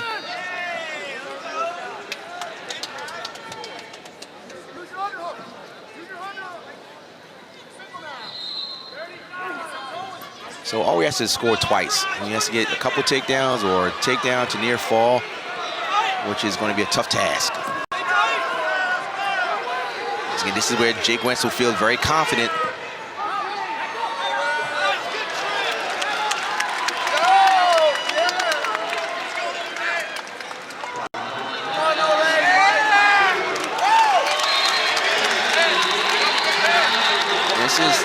Jake Wenzel's not panicking here. He's been in this situation hundreds upon hundreds of times and moves on to try and get his third ACC title. So he looks over here and acknowledges that he's in this. Jake Wenzel, national runner-up last year. He kind of joked it was an emotional moment. He was laying on the back at the end of the NCAA finals, and he kept hearing the "Keep Stanford" chant in his loss to Shane Griffith, and he kind of joked. He said, what'd he tell you? He took the loss to save Stanford. He took the loss to save Stanford. He is the reason why Stanford is here. Oh, what a great perspective. He is certainly a true team captain for Pitt as we get a little bonus coverage and a tight one. Bullard and McCoy in the third period. Scoreless. Riding time is in the favor of Justin McCoy. In fact, he has 2 minutes of riding time. And McCoy and Bullard are very good in these scramble positions. Bullard is coming out on top, but McCoy is going to be doing enough. McCoy decided not to go underneath him because he knows how tough Bullard is, and he rode out Bullard. We're looking neutral danger. Look, it may be enough. Look at McCoy. But no, we may have a position here where Bullard may have the control. We got a lot of time. A lot of time here. A lot of time here. He's got to let it go. It's going to come down to it, Sean. It's going to come down to this. They don't want it to stalemate. Stalemate. So Bullard has a low single. He's going to have to hit that low single, and all McCoy wants to do is stay away from any scramble situations with Bullard. Bullard just wants to get to a leg and create a scramble. And he does a low single to his opponent's right leg. He's got to just dive down and get it. He's got to dive down and get it. There he keeps going for it. He just wants it. And this one, McCoy is just going to be defense. Just defense, defense. It's going to be 2 stall calls in the last 10 seconds. Can that happen? UVA and JPJ may have their first finalists of the 2022 season in the ACC Championship.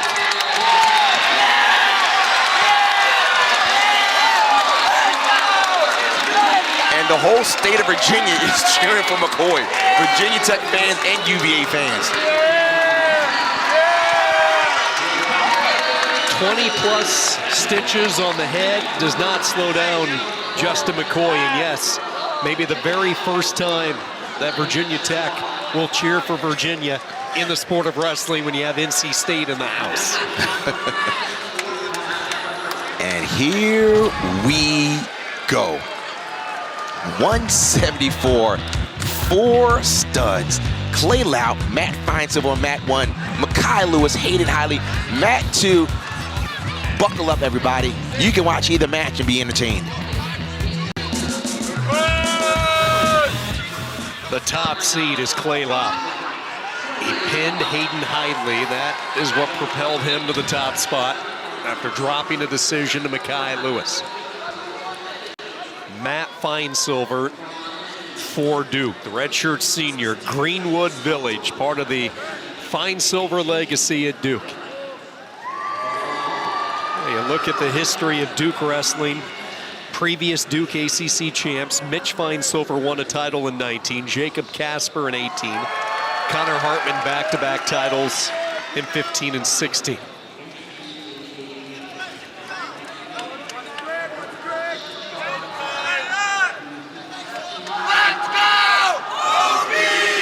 Lout Feinsilver underway, and then the matchup everybody was looking forward to. It's Hiley and Lewis in the semifinal. Fans at home, I'm trying to train both my eyes to look at 2 separate screens, and it's quite difficult. North Carolina State's first 4-time All-American in Hiley. He's a 4-time ACC champ, matched up against Virginia Tech's first national champion in Mekhi Lewis. Hiley hit an arm spin on Lewis in sudden victory in the duel to pull out the 3-1 win, the only time they've met in their careers, both going through weight jumps this year.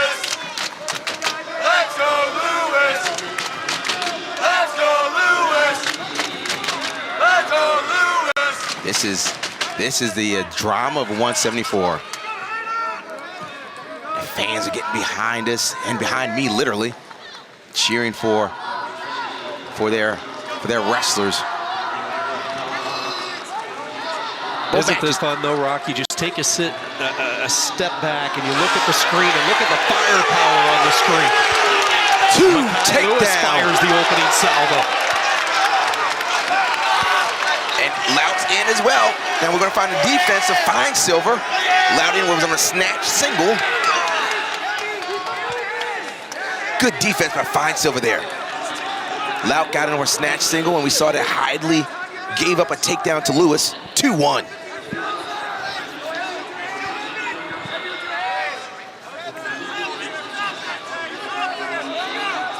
Just good stuff going on, fans.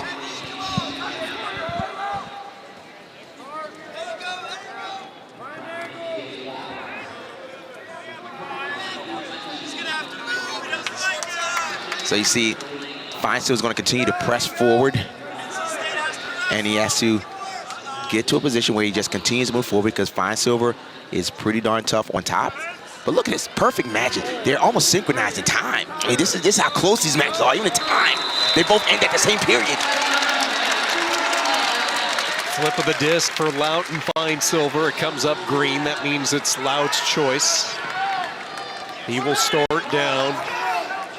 Number of ranked wins this year for Lout. Won an ACC title 2 years ago. Was a runner-up last year.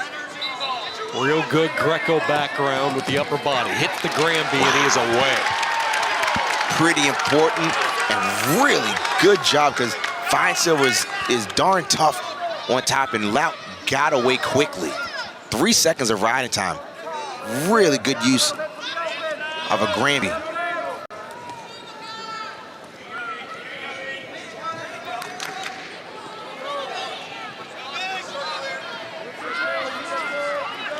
So Fine Silver has a heavy right leg lead, and that's what Lout got in the first period, was kind of a snatch single to that heavy right leg lead. Just couldn't finish it. You can hear a pin drop inside this arena right now. The tension with the fans, knowing the talent level that they're observing right now. Fine Silver and Lout both shot simultaneously, both collide. Fine Silver starting to pick it up a little bit, the tempo that is. Minute to go, second period.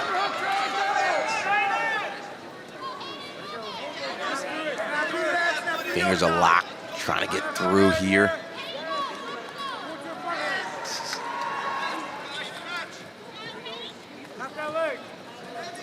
No, Rock, that's a good point you brought up. The quick escape from Lout, I think, probably caught a lot of people off guard just because, you know, Fine Silver is so good on top. I think that quick Granby even caught Fine Silver maybe a little flat-footed.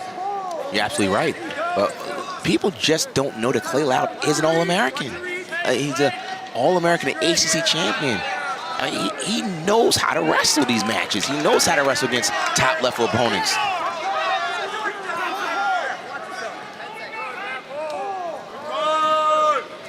Once again, we're almost synchronized at the end of the second period. Both matches are going to the third period. Lout, the pride of Kansas, ACC champion 2 years ago. Both Kansas was an honorable mention, All-American the year of COVID. 14 wins this season, 6 by bonus points, none bigger than the fall inside Reynolds on senior night against Hayden Heidler. If you're keeping track at home, Mekhi Lewis has secured an escape, so he goes up 3-2 over on mat number 2. Good sweep. Now, Lout has been more offensive in taking shots, while Matt Fine Silver, again, he's held position, kind of kept his back towards the middle, but Lout has been more offensive when it comes to shots. So no one has really got to position of stalls or anything. It's just moving on.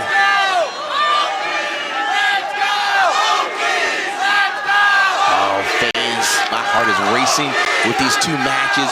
You can hear Hokies, you can hear Wolfpack. We got 1 minute left in mat 1.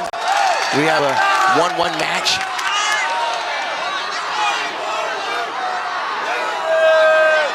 Now, again, Lout once again in a position where he continues to take the shots, and Matt Fine Silver kind of wants Lout to get on his legs because that's where he feels he's comfortable.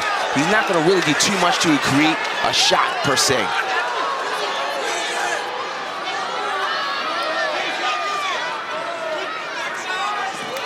There's a shot. There's the takedown by Lout. The takedown by Lout might be the icing on the cake. So one escape. Now Matt Fine Silver's going to go for broke. He's going to go 20 seconds left. He's just got to go all out. Nothing. Matt Fine Silver is still going. He's moving. But Lout is just doing enough to keep him at bay. The #1 seed in the ACC tournament has done it. And he is moving to the finals again.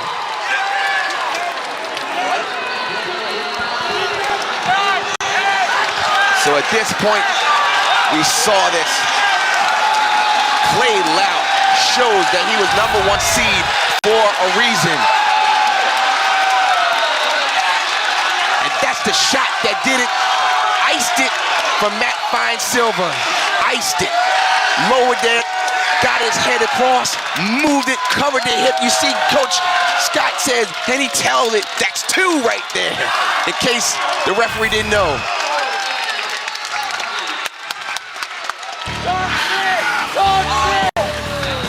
Lewis beats Hidley in the other semifinal 3-2. So it will be Loudon Lewis for the ACC title. Coming up next, 184, Trent Hidley, the top seed. Greg Harvey of Pitt. And then Gavin Kane, UNC. Hunter Bolin, 2 versus 3. Bolin was able to win earlier today over Vincent Baker. Once again, the finals coming up tonight. We'll have complete coverage at 7 o'clock Eastern here in Charlottesville on ACC Network.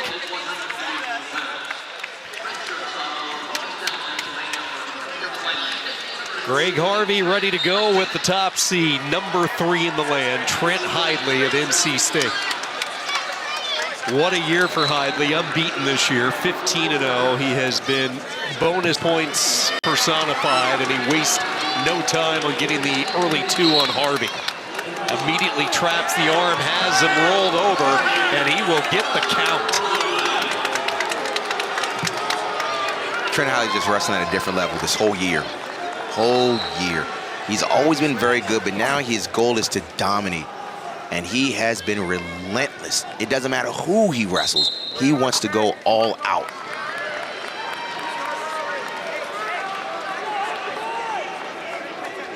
"14 of his 15 victories this year have been bonus points. He has just unlaunched a barrage on the opposition. Papalizio has watched his star wrestler outscore opponents 119-31.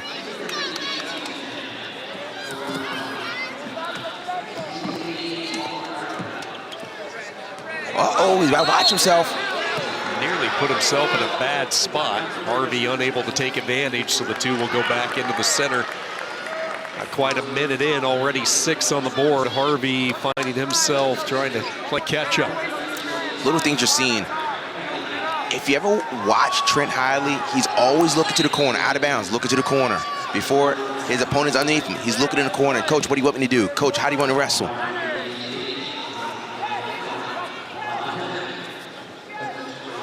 These 2 brothers, when you look at Trent Hidley as he comes in, searching for more offense, sprawl back attempt here by Harvey. Hidley, though, just stays with it, repositions, and secures the 2. Rock, it's a really neat relationship with the Hidley brothers when you see what Hayden has been able to do, and now Trent. You know, Hayden's been pretty upfront about it. One of the big reasons he came back for this extra year was a chance to compete with his brother and make him better in the room. That's why, you know, Hayden bounced up a couple of weights to 74. So, you know, he really can make an impact with his younger brother. A lot of times when you have family members, especially brothers, sisters, you know, it's just the love that you have for your family. And he did this as a selfless act, saying, I want to put myself in a position where I can help my brother to help him to achieve his goals.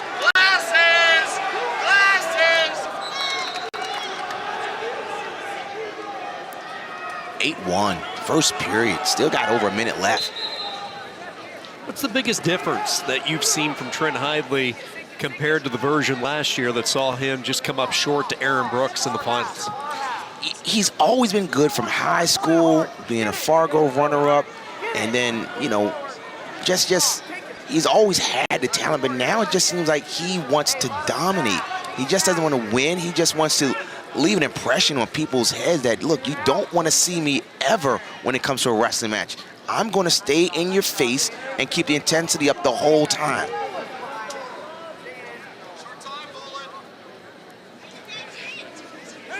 Bagging it for another wrestling, takedown. and he gets it. So, again, 10 points in 2.5 minutes of wrestling against a 2-time NCAA qualifier, possibly a 3-timer. And when you look at Greg Harvey, and he just makes it look effortless for a sport that is so difficult.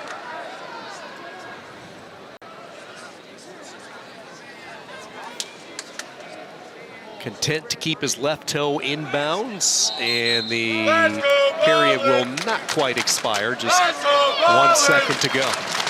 Let's go bowling! Let's go bowling! Whoa!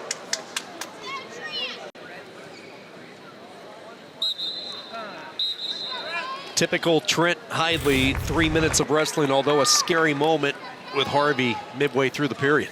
He follows through, tries to get the takedown here, but it was earlier where he was on top and he kind of rolled his opponent on top of him, but here he just got another takedown. But he's aware, has good spatial awareness. He has a good idea where he is and continues to wrestle.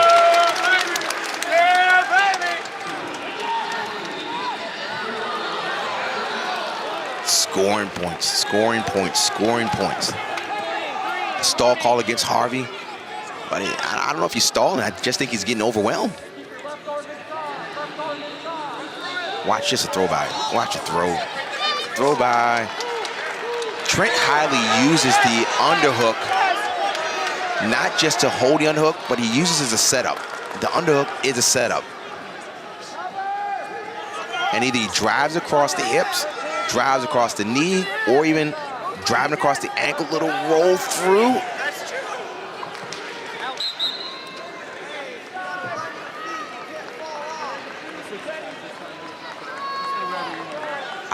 Sean, I wonder what's going through Greg Harvey's mind right now. Just the relentless pressure. What can I do? And he's been under the gun before with Trent Hidley earlier this year. Hidley put up 20+ points in the technical fall win. So a similar path this second meeting, and you see Trent Hidley cut, immediately shoot. Harvey's going to jump on the head here, drive Hidley near the border a little bit. Hidley knows exactly where he is as he'll work his way back, and out of bounds they go. Again, a weight class that will send 5 on to Detroit in a couple of weeks. Conference tournaments taking place all across the country today. And we bring everybody together. The wild card allotments will be announced. He's gone back to that single to the right leg of his opponent. So what's happening is that people know he has a right arm underhook. So wrestlers, oh, nice. You got to bring him to the mat. And there's the takedown. So what wrestlers are doing is that as Trent Hidley's going for an underhook, they're keeping their elbows in. And by keeping the elbows in, Trent is dropping down to a low single. So he's diversified his offense from the underhook because people know the underhook is coming, keeping the elbow in, which allows him to drop down to a sweep single.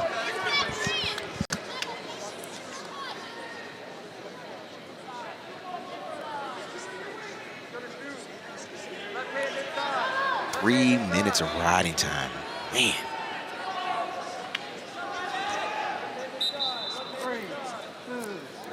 So riding time is secured at the beginning of the third period. And let's see if Hidley is going to try to work towards this technical fall. Let's go! Let's go! Let's go! Let's go! A reversal there, kind of reached the leg through. Going to do a trap leg, trapping the leg, putting the left heel on his opponent's back, but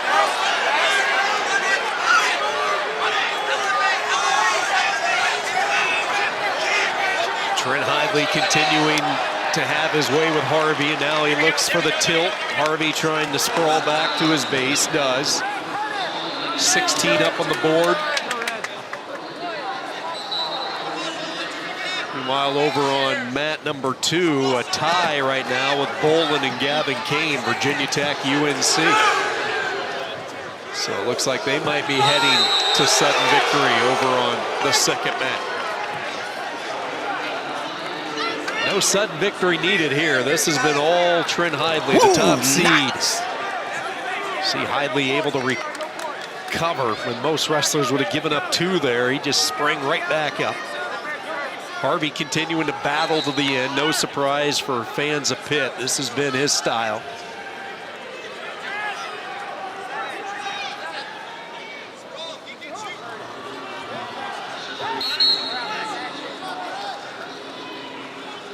Got 30 seconds left, and Trent's going to keep moving forward, and Hidley is showing a little more offense in this period.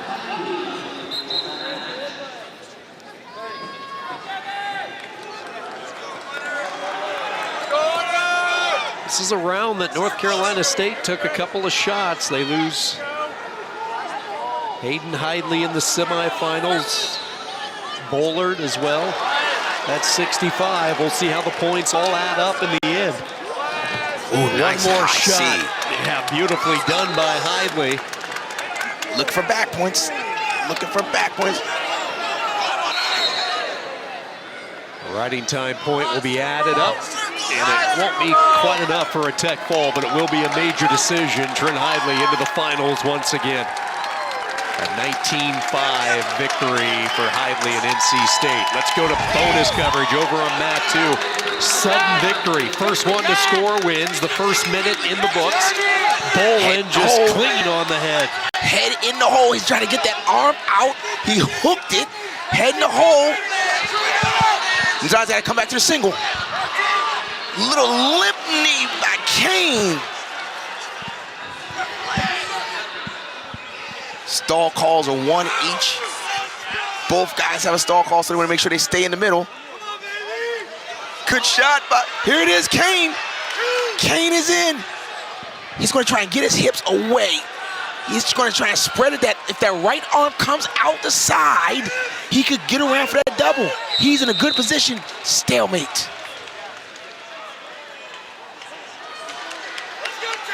Hunter Bolin has been to the ACC Finals 3 times. Won a championship in 2020. It's really built a nice rivalry with Trent Hidley. But now his attention on Gavin Kane, the 2 seed for UNC, and we are going into the tiebreakers. And choice goes to Red. He has the best scoring opportunity right here. But Gavin Kane does a good job of doing what's called a limp knee to get out of this position. But as we start the ride outs, Hunter Bolin is down. 30 seconds, you have to wrestle all the way through. And riding time does make a difference. Quick stand up by Bolin. Kane trying to thrust up for a mat return. Still trying to bring him back down. Bolin doing a good job. And Kane will steer the action out of bounds. And both wrestlers have a stall call against them from what I recall.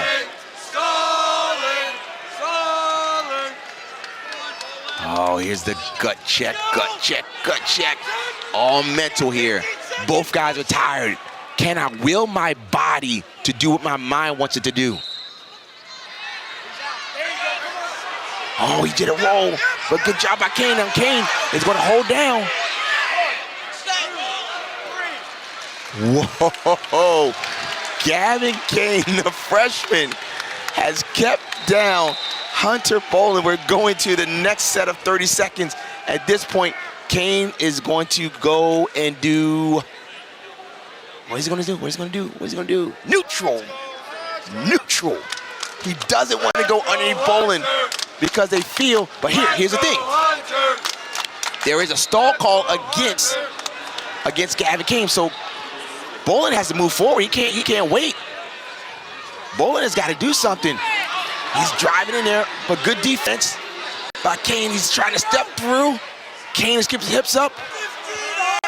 Short time. Hunter Bolin's got to do something. If not, Gavin Kane is going to beat Hunter Bolin again to show that his first win was not a fluke. Kane beat Bolin in sudden victory earlier this year, 3-1. And now in the tiebreakers, Bolin trying to get a jump, issued for the caution. Here in the tiebreakers, Bolin comes straight in. Sprawl back by Kane, and North Carolina is going to get the victory. The Tar Heels with their freshman, Gavin Kane. Showing that his first win over Hunter Bolin was not a fluke. And once again, the state of UNC, the state of North Carolina is cheering NC State and UNC. The freshman. What a tough win against a tough opponent in Hunter Bolin.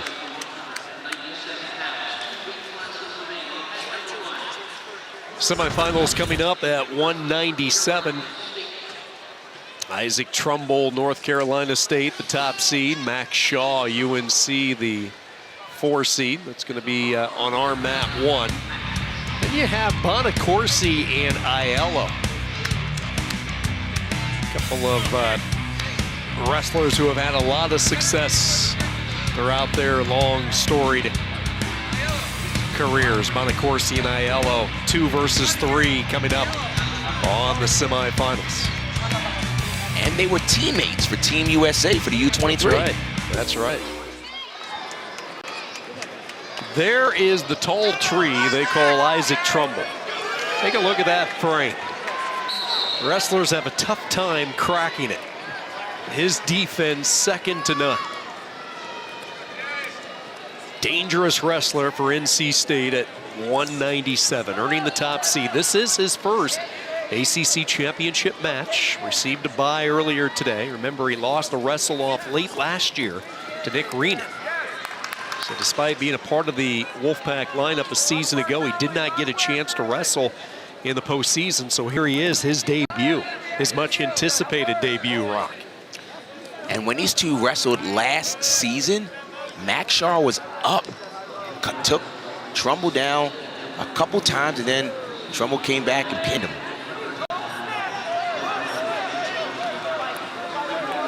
So one of the things that Coach Papalizio and the NC State staff knows is that Isaac Trumbull is very good from a defensive standpoint, but they know that he's got to do a little more to create offense. Look at the heavy hips there.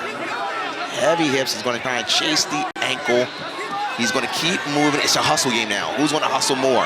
And the hustle looks like it's going to be won by Trumbull, but good job by Max Shaw by keeping the fight there. Little shin whizzer. Watch his knee. Shin whizzer. Isaac Trumbull's going to try and bring it up to use his height and bring it right back to the center. Now, what Max Shaw has to do is fight hands. Just kind of grab the hands and fingers, as he's doing right now. Try to grab the hands and fingers to frustrate Trumbull. So, patience. Patience by both wrestlers. No, nothing. Whoa.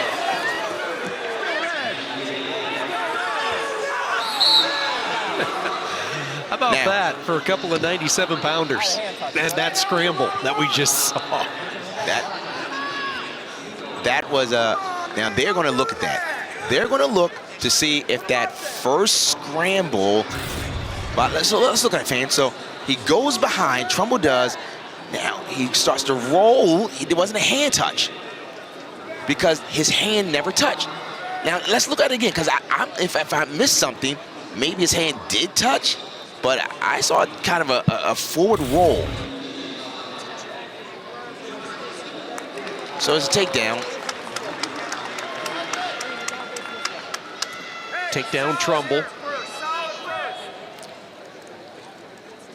Sean, let's talk about it again.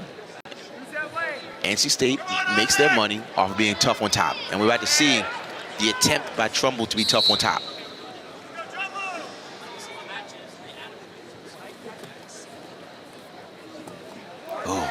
Stretching Max Shaw out, and this is tough.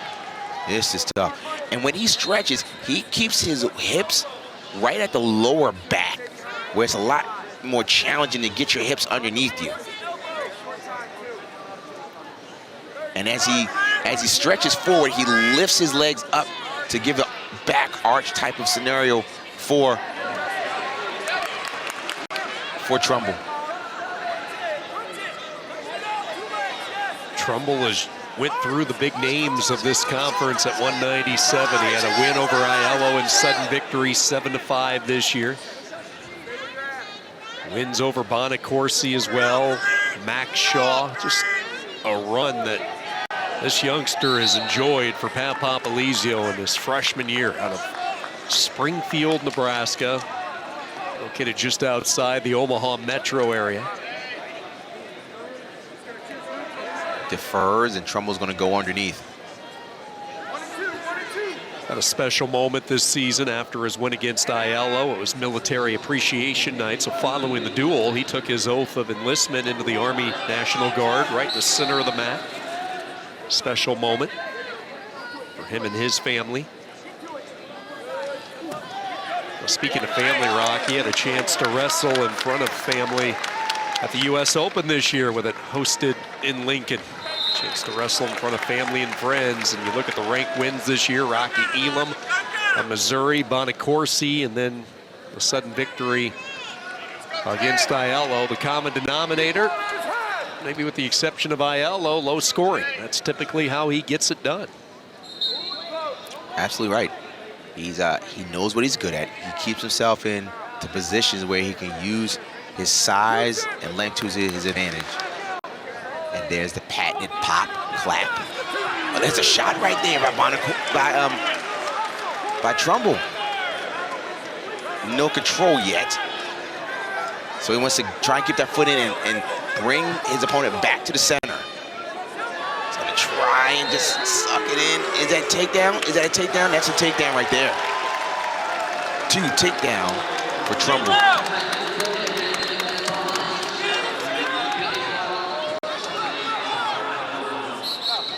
What do you think Trumbull stands, Rock? What would you say? He stands taller than me, probably 6'3", 6'4". That's what I'm thinking. You know, that 6'3" frame. They've talked about his evolution as far as where he might go in the future, and heavyweight with that tall frame. You can obviously tell he can pack on some pounds, still young in the process. He's going to keep the pressure moving forward. Pressure moving forward, right on the hand. So when you ride someone, a lot of people want to stay on the hips. You can stay, but you want to keep the pressure on his opponent's hands, moving forward, because without you getting your hands free, you can't push back. You can't fight for wrist control if you're trying to keep yourself from being flattened. Once again, legs are in, and he's arching, giving it a little back arch action. All Isaac Trumbull after period 2. Familiar position for Wolfpack fans, riding at the end of a period in a 5-0 lead. And the moments that we were talking about earlier this year, a Military Appreciation Night where he officially took his oath of enlistment into the Army National Guard right in the center of the mat, read the enlistment in front of the fans who were on hand. And coming from the heartland, commuted 30 miles to attend Millard South because they had a little bit of a stronger wrestling program. Really never fully committed to the sport of wrestling until his junior year. He talked about how he was embarrassed as you see Shaw get something working in his favor, and he gets the 2, gets control. But he talked about how embarrassed he was. He really didn't have a top 5 board. Schools weren't interested in him. North Carolina State swooped in late. Man, did they find a dandy. That's one of the things that NC State wants to work on with Trumbull. When he takes shots, sometimes he takes errant shots. And you saw the quickness of Max Shaw to follow him. So Max Shaw wants to try and keep Trumbull down for 31 seconds to try to erase the riding time.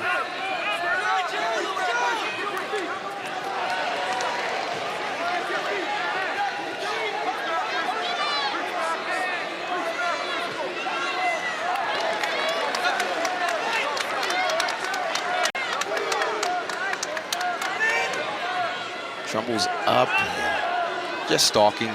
He doesn't have to do too much here. He knows he doesn't want to put himself in a tough position.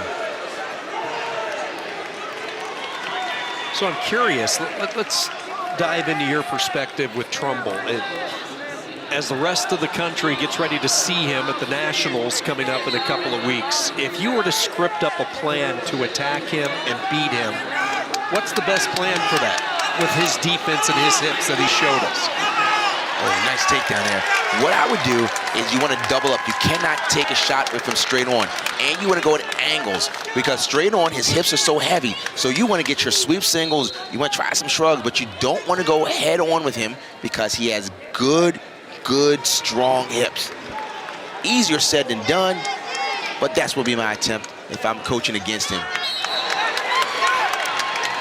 Isaac Trumbull, the top seed in his first ACC championship, survives test one. Convincing 9-2 victory over Max Shaw of North Carolina. Trumbull into the finals tonight. Who will it be? Bonacorsi or Aiello? Bonus coverage in the third period. 3-2, Bonacorsi on top. And he will tack on 2 more. So one of the more prolific offensive wrestlers in all of college wrestling with 2 late. And Bonacorsi a 5-2 advantage. And that takedown was it. That's the one that sealed the deal against guys that are just so good at 197. 197 is pretty open, No one expected Nino Bonacorsi to make a run to the finals, and he's looking ready to do it again. Well, this match was one of the quiet sleepers. I mean, everybody was talking highly and Lewis, and rightfully so, but 2 good ones with Aiello and Bonacorsi. And the seeds are holding up pretty good. Good look inside John Paul Jones Arena here in Charlottesville. And then there was one 10th and final weight, the heavyweights. Nathan Traxler, he moved in from the West Coast. Stanford has found a home in Blacksburg. He earned the top seed. He will look to avenge an earlier season loss to Quinn Miller of UVA. Bottom half has Brandon Whitman, the only 6th seed to advance earlier today. Whitman to take on Tyree Houghton of NC State. It's one of these interesting matches where the #1 seed lost to the #4 seed. Good sweep, but little hip action here by Miller. Could Miller get it? He's going to try and step it up. A little scramble action early by the heavyweights. He's going to try and sit back and put pressure on Miller. Bringing it into the center. Good tree trap. Go, Trax! Nice early attack by Traxler. What a find this was for head coach Tony Roby at Virginia Tech in the transfer portal. 4-time NCAA qualifier. You have an All-American from 2 years ago. He has won a Pac-12 championship. Just a wealth of experience that allowed their talented heavyweight Hunter Kadka to get another year of development with a red shirt. And you talk about, it's a puzzle, Rock, for a lot of these coaches. Where can we score points at certain weights? And if Virginia Tech is to knock off NC State and prevent them from winning a 4th consecutive title, heavyweight might be the spot that could decide it. And you look at the addition of Traxler and how that swings it for the Hokies possibly. Agreed. And the good thing about heavyweight at Virginia Tech is that they'll be loaded for a few more years. And that's not to overlook what NC State is doing at heavyweight. They have 3 guys that would be starters on most teams in America. And they have a top recruit coming in at heavyweight. And heavyweight's one of the hardest weight classes to recruit for in college wrestling, because many times if you're good and athletic, you're playing something called football. I'm not familiar with the sport, but that's where they end up. Yeah, the trio of Wolfpack wrestlers, Owen Treffin, Deontay Wilson, and then you have Houghton, who's representing the Wolfpack this year.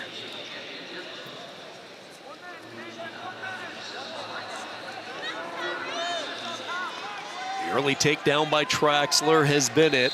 Inside a minute to go, first period. There's a shot by Miller. He comes up empty.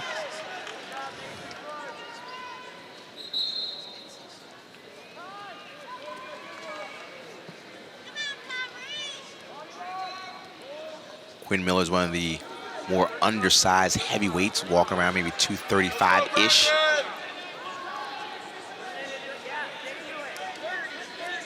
And to think that Traxler was a 97-pounder. He looks like a good-sized heavyweight. Are you saying Miller is one of the few heavyweights, Rock, with abs that are very potent? And he's proud of it. Yes, he is. The thing about Quinn Miller that I really appreciate through the years, he's battled back from some really significant injuries. Knee injuries, he had back issues that cost him a season. He's persevered through it all. Green choice, green defers. Hello. Talked about his roots in Idaho, and yeah, off the grid, certainly so. Rural parts of Idaho, has spent some time there helping his family, farming atmosphere. From Idaho to Charlottesville, and that's been a pretty good transition for him throughout his time. Now a grad student on the grounds. This is the respect that Traxler has for Miller. He had choice, but he decided to go neutral because the last time they wrestled, Miller rode Traxler for about 3 minutes. And there were some areas that Traxler had to work on. When you're in the postseason, you don't want to try and prove a point, you just want to win. So he says, my best option is to stay on our feet.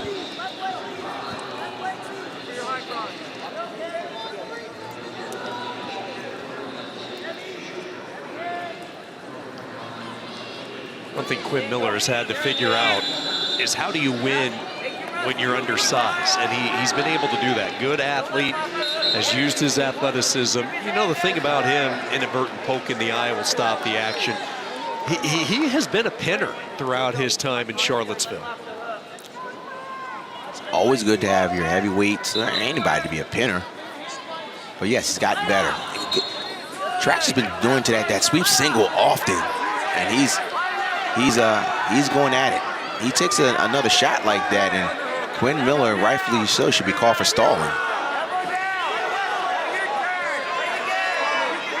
Trax to take another shot as soon as possible. See, now it makes it a little difficult now that Miller is pushing. At that moment, he got it. He should just took another half shot, and I think he would have earned a stall call there.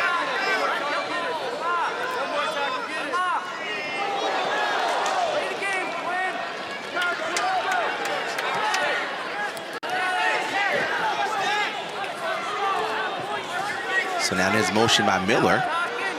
So that flurry that he had before, there's the stall call against Miller.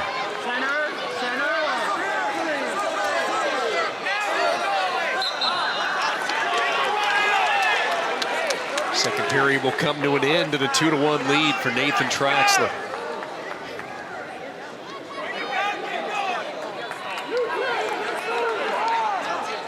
Miller looking over for some instruction from the corner. Assistant coach Paulson, head coach Steve Garland for UVA.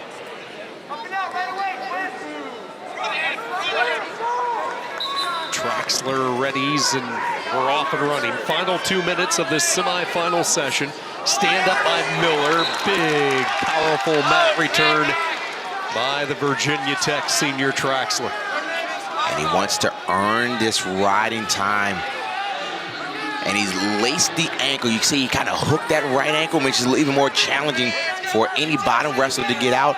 And it looks like just because the ankle is laced, he should be able to get over a minute of riding time. But just as I say that, he's got the riding time though. So now he's trying to get the reversal. If you can get the reversal, still controlled by Virginia Tech, reversal. And so at this point, UVA is going to try and keep down Traxler. Now Traxler has to learn his lesson from the first match in how to get out. So now riding time does not make a difference, and Traxler is almost out, but Miller is staying in. Is that one? Yes, that's one.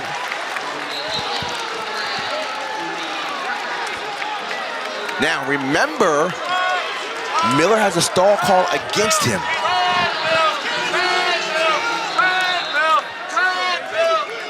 So Miller's going to have to stay offensive.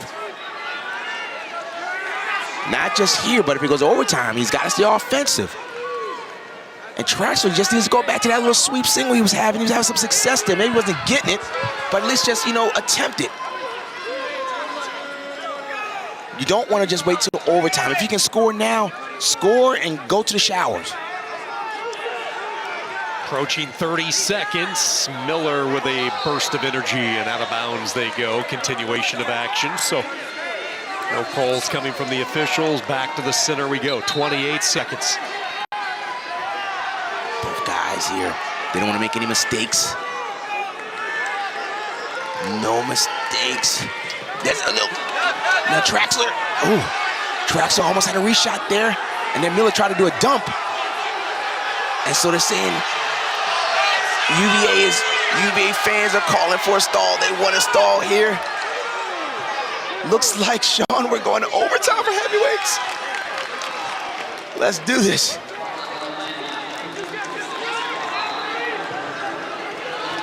Two minutes, overtime.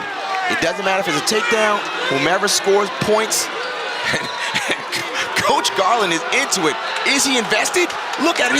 Look at the sweep single. A little sweep single, nothing. Traxler looks like he might be coming up on top. No control yet. Now it's Miller. Now it's going to roll over. No control yet. Nothing happening. Both wrestlers in a good position to score. But Traxler's got the leg hook. Looks like he's going to get it. Nothing. Two for Virginia Tech. What a finish to the first heavyweight match. Let's go! Wow. What a gut check win by Nathan Traxler there. Heartbreaking loss for Miller. But look, he kept that ankle hook, and he's just going to step over. And at that point, that's when he covered the hips, takedown, and look at Cody Brewer and Coach Hart fired up, and Garland just, that is when you are invested into your team. Let's take a look at how the team standings are shaping up. As expected, NC State first, Virginia Tech second, 13 points back. Pitt third, UNC, Virginia, and Duke. Down to the final match of the session. And it's sudden victory at heavyweight as well with Houghton and the 6th seed Whitman. Let's take a sneak peek here, bonus coverage of this final heavyweight semifinal. Tyree Houghton was down early. He was trailing 5-1.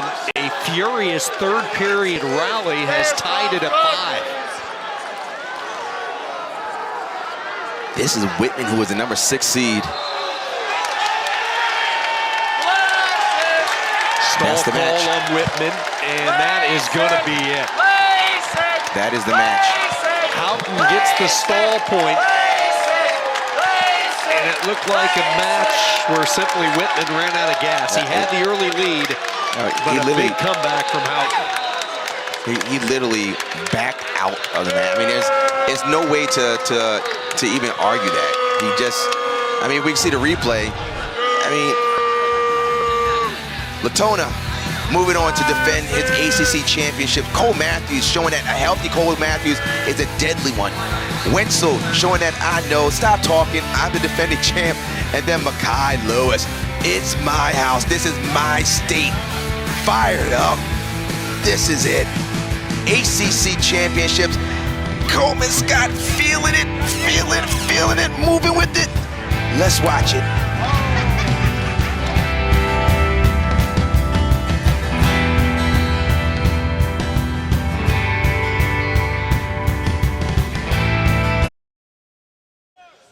Welcome back to John Paul Jones Arena. We're here in Charlottesville, Virginia for our coverage of the 2022 ACC Wrestling Championships. And we get a little bonus coverage looking at a national champion in Austin O'Connor, as Austin O'Connor battling at the moment over on mat 1 against Wade Unger.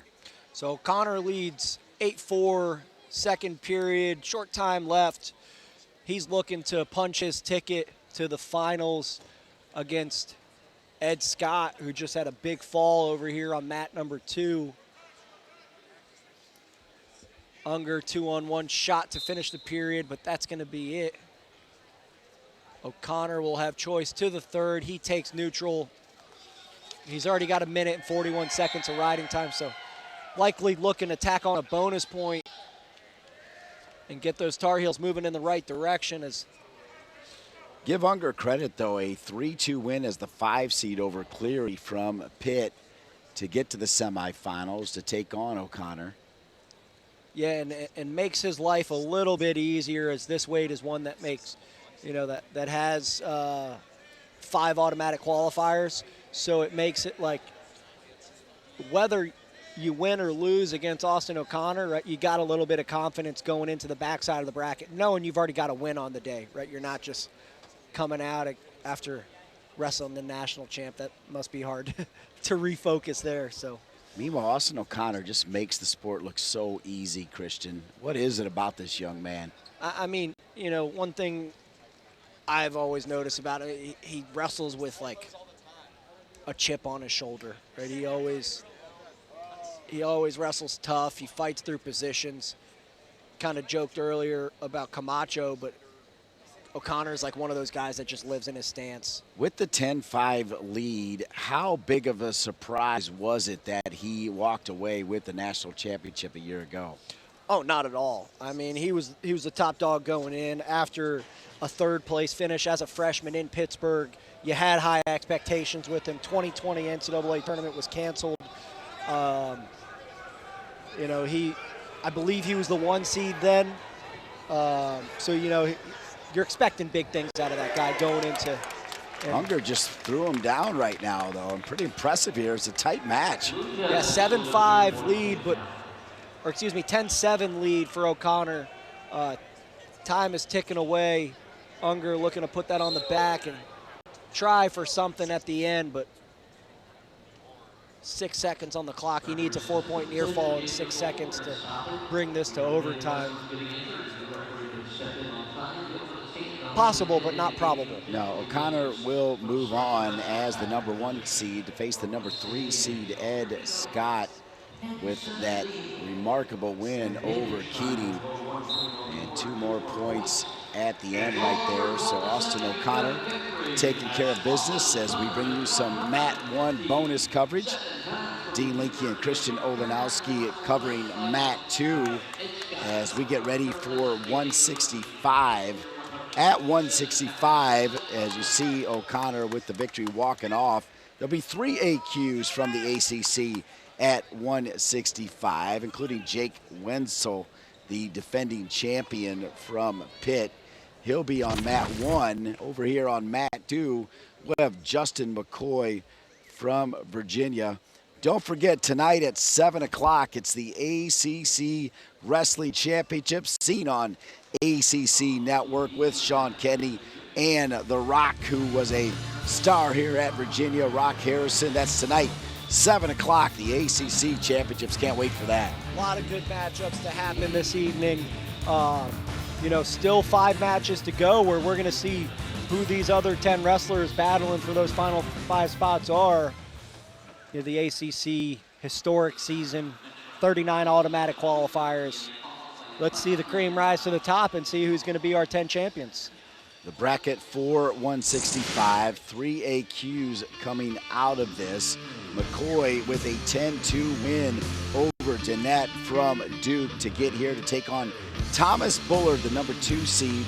As I mentioned, Wenzel, the returning champ, will take on Ulrey from Virginia Tech. And the important thing on that is you see Virginia Tech and the Wolfpack both in the semifinals as they continue to look for team titles. Yeah, you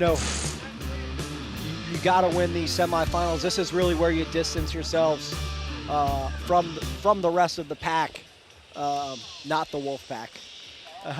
Thomas Bullard, the grad student, 14-5, 3-1. You see there from Lawrenceville, Georgia, 4 times he's qualified for the NCAAs, a 17th seed a year ago in Cleveland. Yeah, and his brother was an NCAA All-American a few years ago.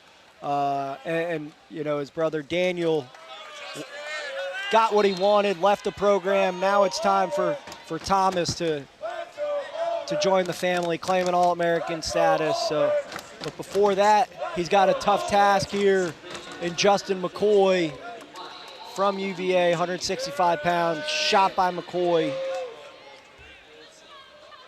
Yeah, you talked about Daniel. He got married and decided not to return for that super senior season, but you know he's looking on, watching his brother Thomas, 2020 All-American, qualified in 17, 19, and 21. 2019 All-ACC for Bullard. And the Bullard brothers, just you saw the success out of them in high school. You knew they'd have special careers in college. And Thomas just looking to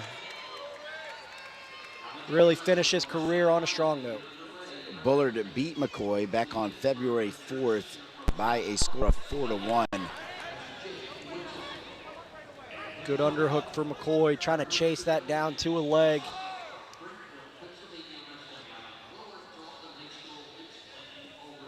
Tries to snag at the ankle, but head position for Bullard doesn't allow it.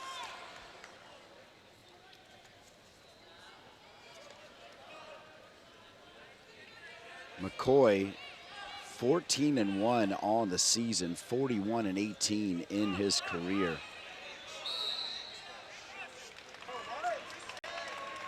And actually, I need to update that. 15-1 as McCoy took care of Dannett, 10-2.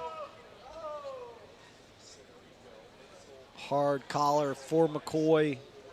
Still got a collar to Bullard, but snaps out does McCoy. And these guys are throwing haymakers at each other's head. They're just clubbing hard.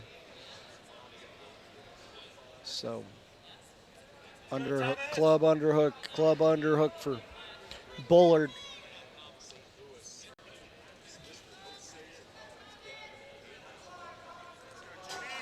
Shot, nice re-attack by Bullard. Chases the hook, gets to the leg, and McCoy trying to be stingy here on the edge. Looks for an ankle pick to a leg pass position, but now we are in neutral danger. And McCoy doing a little bit of a headstand. Rolls through, neutral danger again. There it and is. Finally gives it up. 15 seconds left in the first. You knew it was coming, Christian. Yeah, it was inevitable, and I don't know why the challenge here. That's as takedown as it gets for me.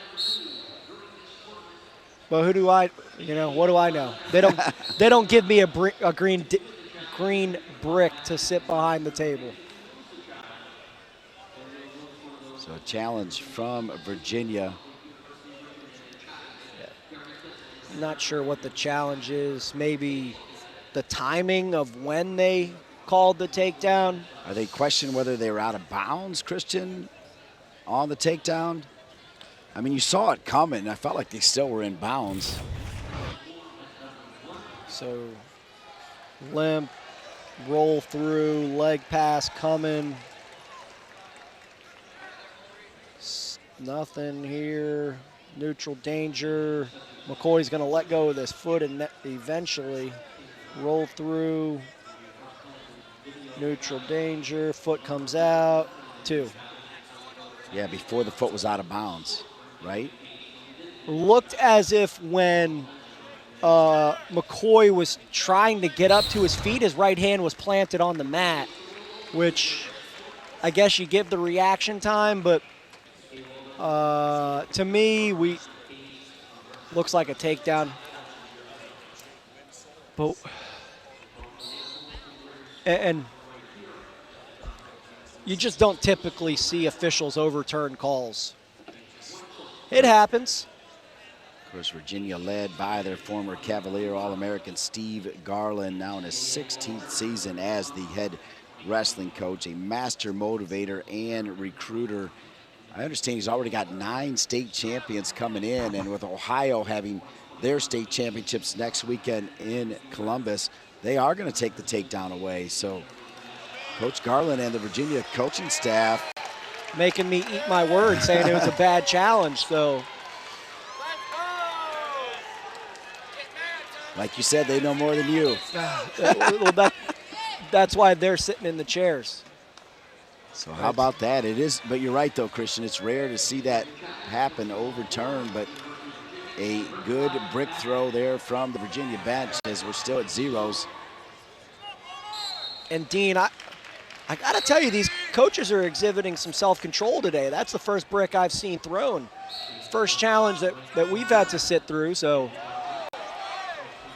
a successful one at that for the Cavaliers. So Bullard bottom to start the second period, and McCoy's a stingy rider, so look for him to try to rack up some riding time here in the second period.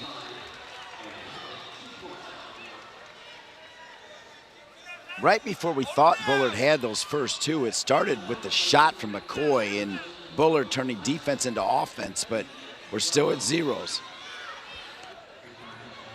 Staying inside, got that cross wrist tilt, does McCoy 2-on-1 now to a claw. Back pressure by Bullard, catches the far ankle and brings him back down. So good 30-second ride for Bullard, or excuse me, McCoy, as he drags out of bounds for a fresh start. Well, and you had said McCoy so good starting on top. That is a solid 33 seconds right there. Yeah, I mean, big seconds, you know. These seconds mean a lot when it comes to riding, and you got a tough guy on top like McCoy. To his feet, nice return. Yeah, big time return, because Bullard did get his legs wide, but he still was able to return them. Well, it is a big tree fall hard. And for that cross pick, McCoy's length is just giving Bullard fits here on bottom. Great cross pick. Well said, Christian. So now Bullard looked like he kind of took some time to adjust his headgear, and McCoy catches that far wrist. So riding time close to a minute now.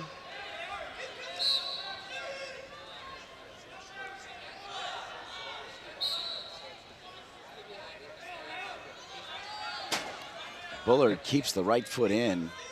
And you know, if I'm him, I'm kicking that right foot out and getting a fresh start. But McCoy, look, watch the savviness. You see that? You see him put his left hand in? He saw Bullard scoot down and he put his fingertips in bounds. You can't coach that stuff. Well, I guess you can, but just a veteran. That's 94 seconds too. That riding time gonna be huge, including the fingertip riding time, right? Right. There, yeah. And you wonder if this influences McCoy's choice going to the third period. Do you pick bottom, or do you keep your 1 point that you got? Amazingly, we're still at zeros because the action has been real. It's not been just head and hands. I mean, it has been on the mat.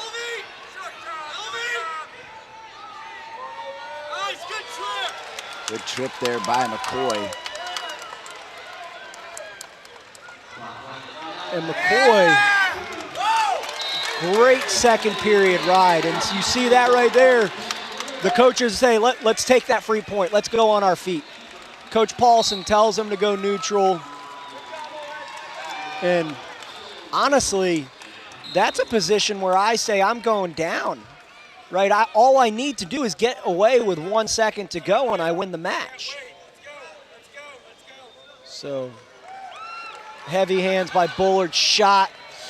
And as we saw with Camacho, with Jack at 141, these Wolfpack never say die, right? They're gonna keep coming until the end of the match. So you better be ready for an onslaught of attacks. So nice shot by Bullard. Good defense so far by McCoy.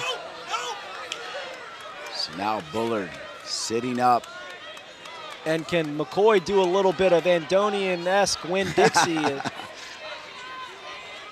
Keeping those far ankles wrapped up, doing a good job.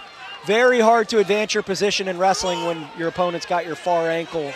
Something's going to turn here. Something's got to turn. We're at 1 minute remaining in the third. And close to a fall in neutral danger. McCoy does a good job keeping that inside leg. If he can sit his right foot through, that's a Peterson. Boy, he just needs to get the arm out of there. Bullard does. McCoy so strong on the stalemate. That was huge. We're still at zeros, and you know McCoy is looking straight at that riding time. Oh yeah, I mean he's got that point in the bag now, so essentially a 1-0 lead for McCoy. Bullard's coming. Right? Bullard is coming. You gotta have good hands, good. He's coming, but the clock is ticking. There's 20 seconds remaining here.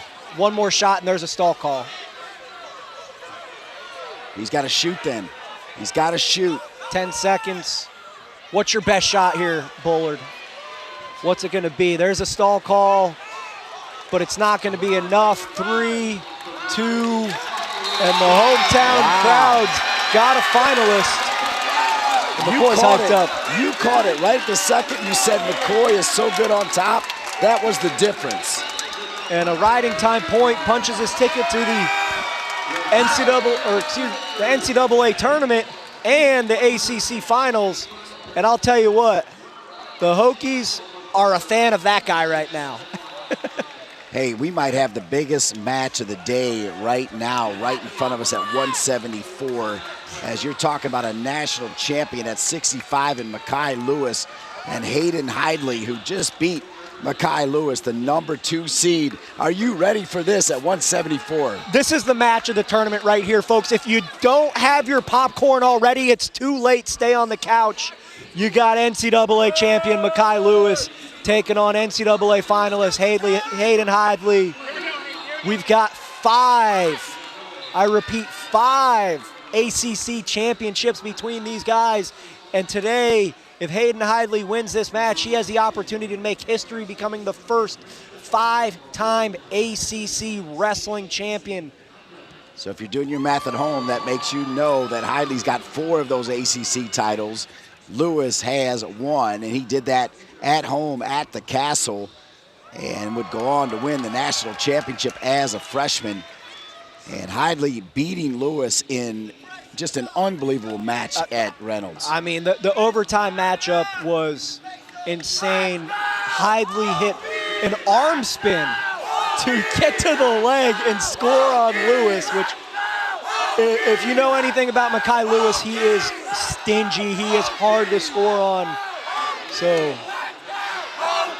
there is 4 qualifiers out of 174. And by the way, the Lawt Fine Silver matchup on mat 1 is not too shabby, but you got to feel like a lot of eyes are on mat 2 for this Lewis Hidley matchup.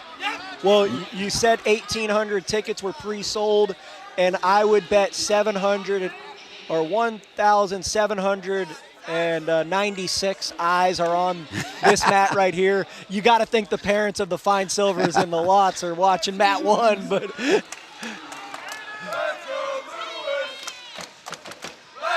let's go Lewis chant right behind our mat level position here on mat 2. Christian Olenowski along with Dean Linke. No score here. And this match, points are going to come at a premium, right? It is going to be a 1 takedown match. Who's going to get to their tie? Who's going to get to their shot? That's going to be your winner, right? Whoever can get to 1 clean, solid leg attack is going to win this matchup, and it's going to be Mekhi Lewis. And Lewis has 2. So Lewis with a 2-0 lead on Hidley, and Hidley rips right back out. It's 2-1. Mekhi strikes first, and the fans are on their feet. Quick like a cat. Hidley's off balance for half a second. Lewis and Hidley. Lewis with a 2-1 lead. 30 seconds remaining here in the first. Semifinals. 174. 4 automatic qualifiers to the NCAAs out of 174 for the ACC. And this match right here, I'm going to call it, whoever wins this match, their team's winning the team title. This is the match that decides the tournament right here. Throwing it out there. This is it. This is the biggest match of the day right here. So inside tie, Mackay ends the first period.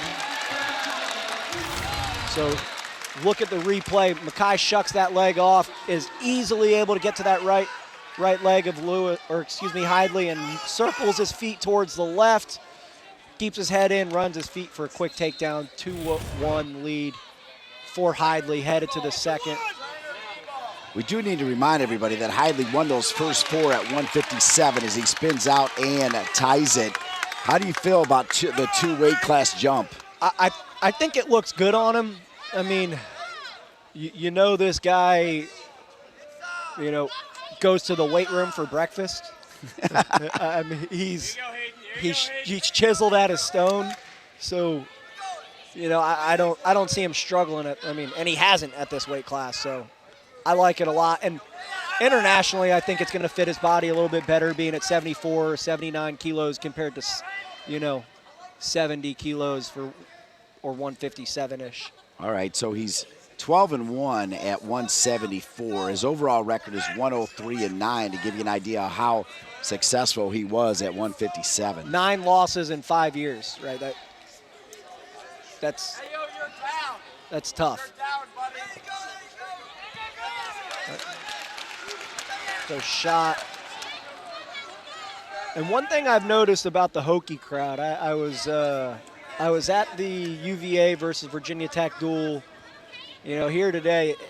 It seems like the Hokie fans just love to kind of heckle the referee or the opposing wrestler a little bit. It makes it fun to listen to.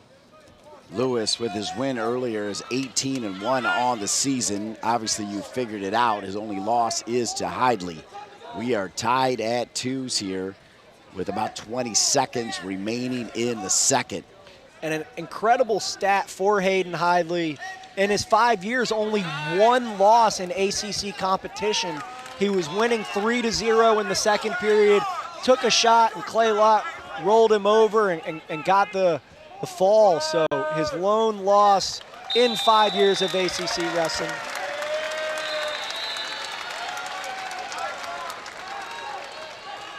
So Mackay's down to start the third. Riding time currently not a factor. 4-time ACC champ, as we mentioned, getting all of those at 157. First time in program history, a 4-time ACC champ, as you mentioned, tried to do it 5 times. And Lewis gets out. So Lewis with the 3-2 lead. Coach Roby standing up for Virginia Tech. What a job he's done leading the Hokies. And you got to think, when is Hayden going to start his sprint? Right? Mackay's not an easy guy to score on. You cannot wait till the last 30 seconds. That is a losing recipe, right? And he's starting to sprint now. He knows how hard Mackay is.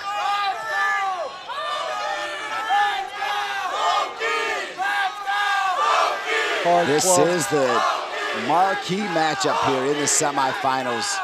Even Sean and Rock were jealous that we were on mat 2 for this one. This is a fun one. I mean, shot by Hidley again.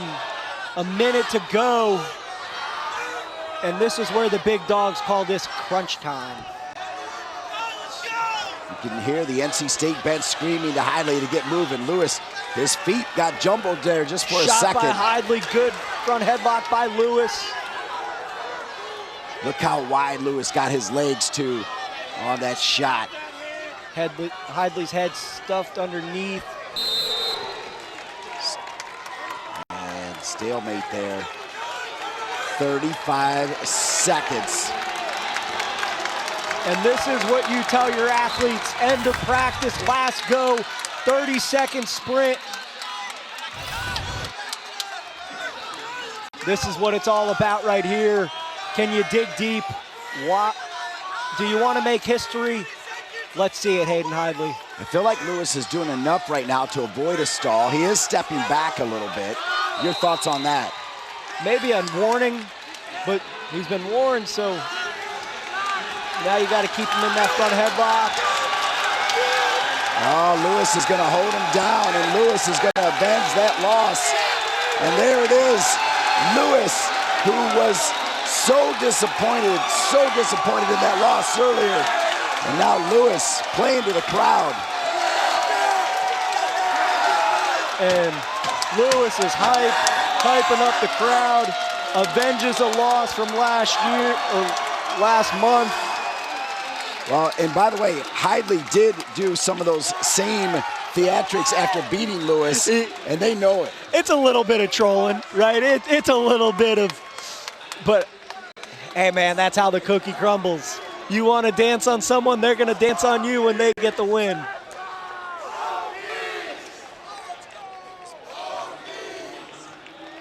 Now we move to 184 here. Semifinal action of the ACC Wrestling Championships.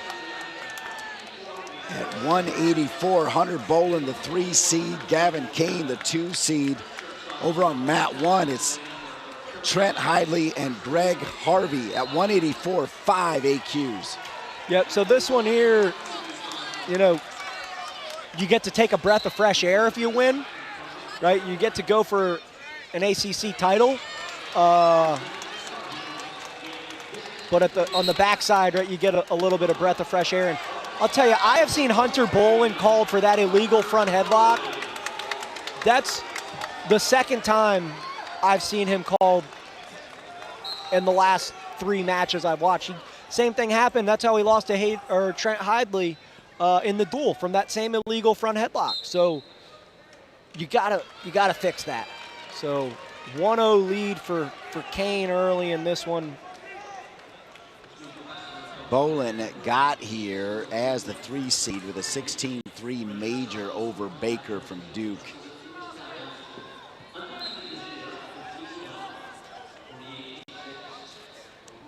Wow, how about Lewis? Revenge against Hidley right before this. Electric, right? I mean, that was the match everyone in attendance was waiting to see. It delivered. That was fun. Gavin Kane beat Boland on February 11th, 3-1, and it's Kane with a 1-0 lead. He's just a redshirt freshman from Milton, Georgia, Cambridge High School. I'm pretty sure he had an older brother who wrestled at UNC, if I'm not mistaken. Pretty successful career. I could be wrong. Devin did wrestle at Carolina. Yep, that's right. Yep. Devin Kane. Of course, Gavin Kane, like so many of these wrestlers, a 4-time state champion from Georgia. I'll tell you what, Georgia was, you know, when I was growing up, Georgia was one of those states you looked at and you're like, meh, Georgia wrestling, right? But Georgia has turned it up. They're going to get the Hokies are going to get a really, really good recruit from the state of Georgia, Caleb Henson, next year. He is going to be a fun one to watch. And a nice shot by Boland. Get that foot up. Big trip, trying to follow it down. And great defense by Kane. And the crowd wants a stall call, but... Well, you know why? Because he definitely did start to head out of bounds after that great shot from Boland. Yep, I mean... I don't think he was stalling. I think he was just savvy. So, shot there by Kane. Good defense by Boland. Kane had won 11 in a row until his final match against Trent Hidley, where he fell 13-3. As I mentioned, he beat Boland the week before, February 11th, Christian, 3-1. Well, it's not Kane's fault that he lost to Hidley that bad. Hidley was taking it out on him that his brother Hayden just got pinned for the first time in his ACC career. So he was like the little brother who was mad that big brother just lost, going in on the Hulk smash. Yeah, that's exactly how it played out. You're totally right. So. And by the way, speaking of Hidley, he's got a 10-2 lead over Harvey over on mat 1. This one is really tight. It's only Boland being whistled right away. Walk us through that again. As you said, it's happened several times. Yeah, so what he's doing is he's going to like a football carry with the front headlock position, but instead of being on the chin, he's going on top of the head and underneath the throat and locking his hands, and it's a choke, right? This is wrestling, not jiu-jitsu. So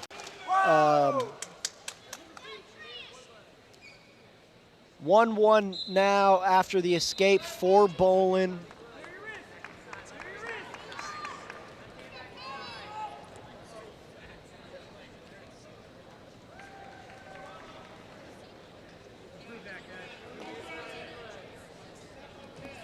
Do you have a gut on this one here, Christian, or is it too close to call? I will tell you, I'm going to throw a fit like a 6-year-old well, thank you. Takedown for Bolin. I was going to say I'm going to throw a fit like a 6-year-old if this match ends 2-1 and Kane wins off of that illegal move. So 3-2 now. So you fans at home, just know that I will not be throwing a fit like a 6-year-old because Bolin did get a takedown there. So it's still just a 1-point match right now. Nice Another shot, double leg from Bolin, then release.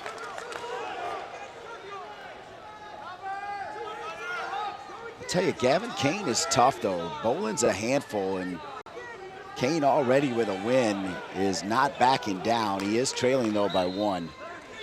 Yeah, Kane just needs to get to his offense, right? You've seen Bolin being the aggressor, 1 takedown, but 3 really good leg attacks so far. Hasn't really, Kane hasn't really committed to anything. So looks like we'll go to the 3rd period with Bolin leading 3-2.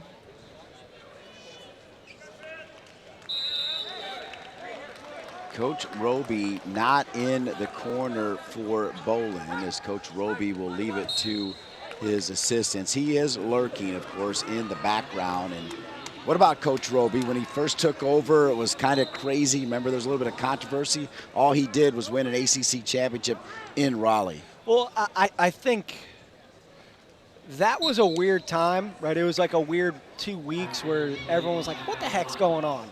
And Coach Dresser left.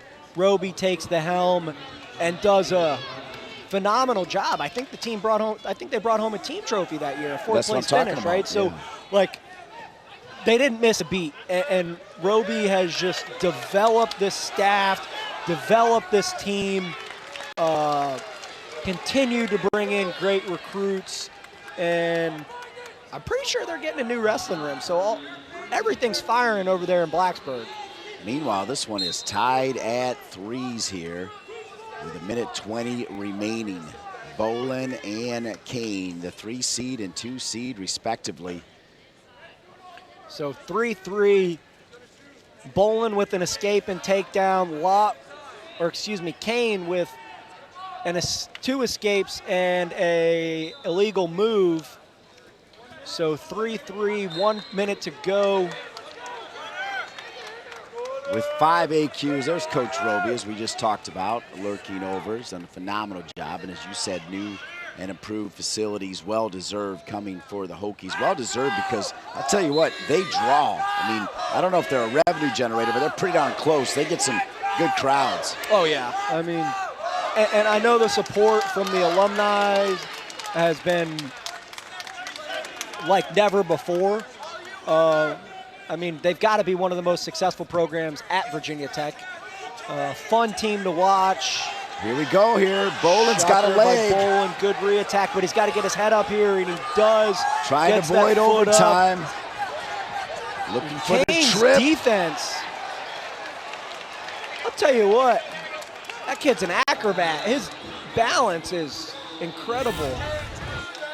Bolin gets that foot all the way up and goes to trip, but the issue there why Bolin didn't score, he tripped with his heel and not with his toe. And Bolin looking to score here late. Defense, limp arm. So close, but it's nothing. Yep, it's gonna be, I believe this will be our first overtime match on Mat 2, right? I think so. Yeah. I think so. First one of the day, so this one comes with a shot to go to Detroit. and book a not-so-hot date with Trent Hively, because I would not, I don't want to wrestle that guy. He's a bear. No, but both these two I think we'll definitely see in Detroit. They are top shelf, and part of the reason why there's 5 coming out of 184.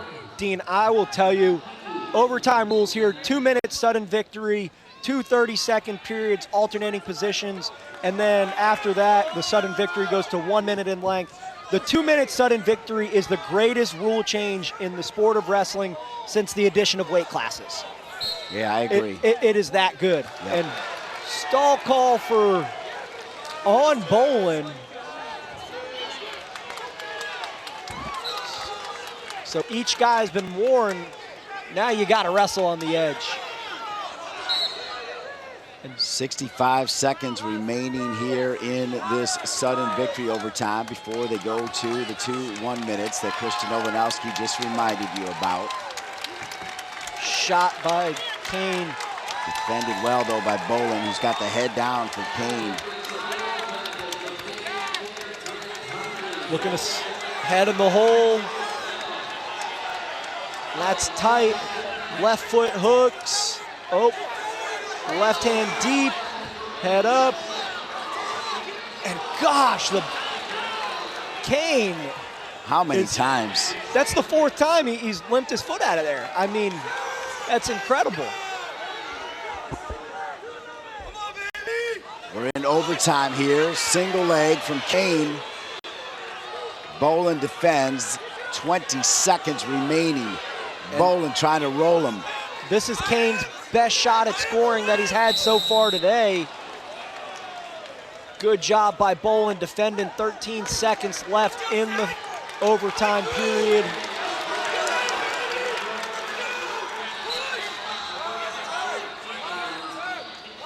Wow, what a matchup after Lewis avenged his loss to Hidley and then played it to the crowd, much like Hidley did in Raleigh. This one here has been pretty good. Wow, Kane was like 2 big steps away from another stall call. So Bolin's head is about 6 feet deep in the hole there, gets the leg, brings it up, and he wasn't above the knee, and Kane was able to limp his foot out of there. So we'll do 30-second tiebreakers here. Pay attention to the riding time. This is where things come into play. Bolin up to his feet quick. Kane locks. It is not easy to lift Bolin. He had him up for a second. And you saw the acrobatics of the big-time coach for North Carolina, big-time wrestler Coleman Scott. Yeah, and you got to be aware of the stall call here as well, right? A ride out and a stall call is better than an escape. Granby by Bolin, ride, gets to his feet. Kane drops to the ankle. And a huge overtime ride out. Right at 30.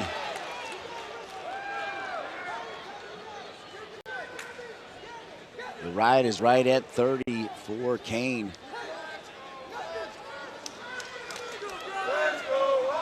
So Kane picks neutral because if Bolin doesn't score, he wins. So Bolin's got to go. And he's got to know that, right? So shot by Bolin. Good defense by Kane. Kane the 2 seed, Bolin the 3 seed. You can see Coleman Scott calling again for that hold against Bolin. Did you see that? Yeah. Yeah, they wanted another illegal front headlock. 4 seconds on the clock. Bolin's got to go in deep. Sits him, hooks. Oh, time's up. And Kane's going to win it off that ride.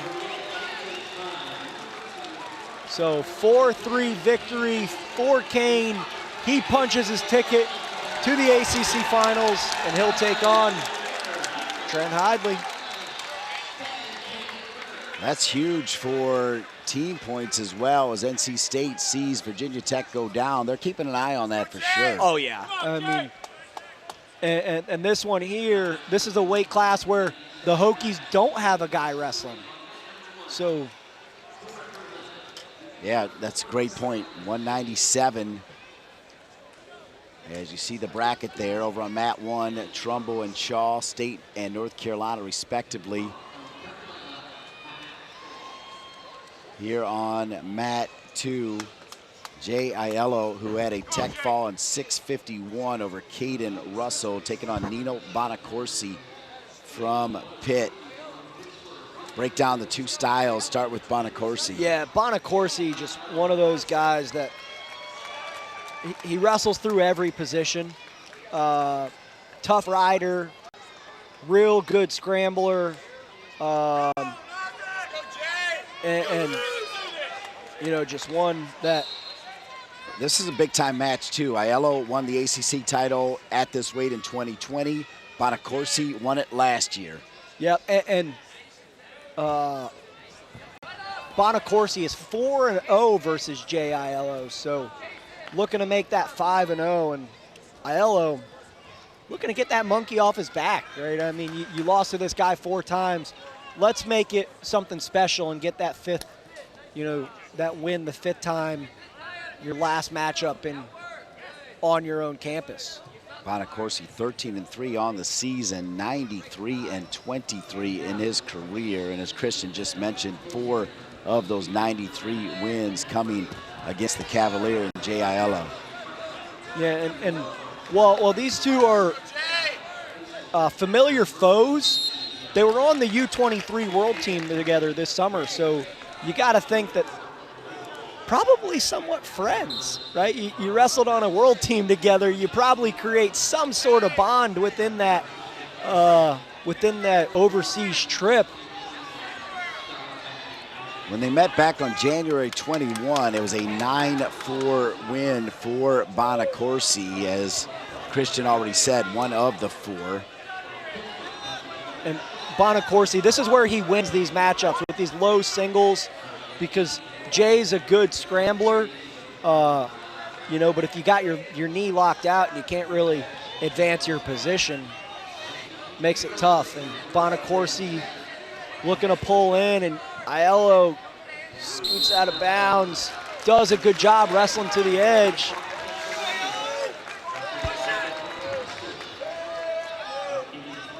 So Coach Gavin's gonna chuck that brick out there. He said, I think my boy had a takedown.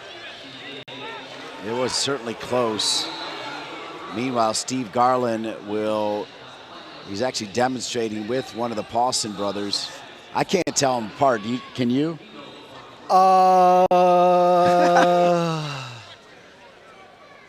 Yes. All right. Go to work. Go to work. That one is Trent, I believe. That did not sound super confident, my man. I think Travis is the one with the hair. Okay. And I'm not confident, though. So that was a fake yes. Yeah.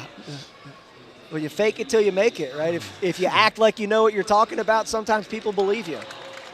How about this as well, Coach Gavin, who spent time with Coach Garland? Let's take a look at what they're looking at. So, I don't think so. I think that was... I think they had the call right. You know, you watch, Bonacorsi doesn't drag his feet in when Aiello has a supporting point hit the mat. So, to me, it's a good no call. Officials had it right. So they did. So we're still at zeros with 1:20 remaining here in the first. Semifinals, ACC style, 197. You know, if I'm coaching against Bonacorsi, the thing for me is, like, You ever been to someone's house who has a Chihuahua and they just won't get off your ankles and you got to find a way to defend yourself? That's how you coach against Nino Bonacorsi. He's like a Chihuahua on your ankles, but it's a big Chihuahua, so you better be ready.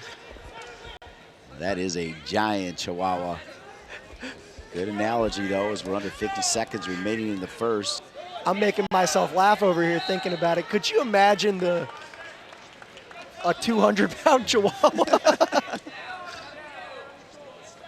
So 4-point stance for Aiello. He knows that's Bonacorsi wants to live on his legs, but he's holding center position. Jay Aiello, a really, really good football player in high school, so that 4-point stance pretty familiar for him. His high school, Westfield, was the 6A state champion football team his senior year, so a lot of people thought Jay would go play football in college instead of wrestle, as he was Mr. Virginia for the state for football.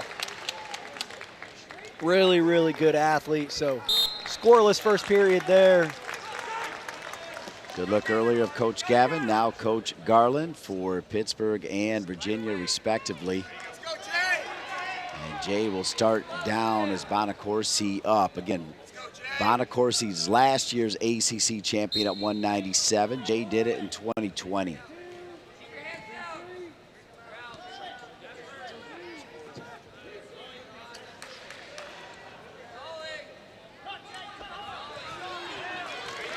And Jay Aiello, first one to score there with the escape.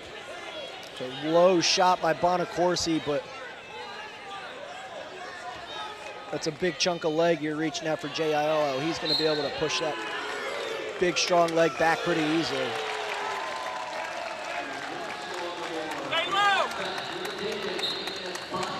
So 1-0 lead. Bonacorsi, a perfect 4-0 against Aiello. Aiello with a 1-0 lead.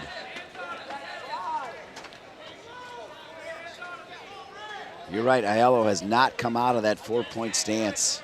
He has stayed low, Christian. I think that's what Garland was telling him during that little overtime review there, right? He was kind of pointing out to him, hey, you're coming in on these inside ties, and this guy's just getting at your ankles, so we got to make an adjustment. We've lost here 4 times. Nice job by Aiello wrestling him to the out-of-bounds line and gets a stall call there. And Gavin points to the noggin and says, keep your head. Right, you could tell Aiello's starting to kind of get Bonacorsi out of his game plan.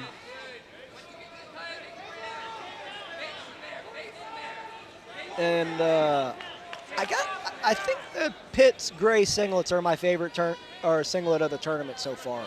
Okay. Close second to the Hokies white and orange one. But we know we'll be seeing some good singlet swag for the finals here at 7 o'clock.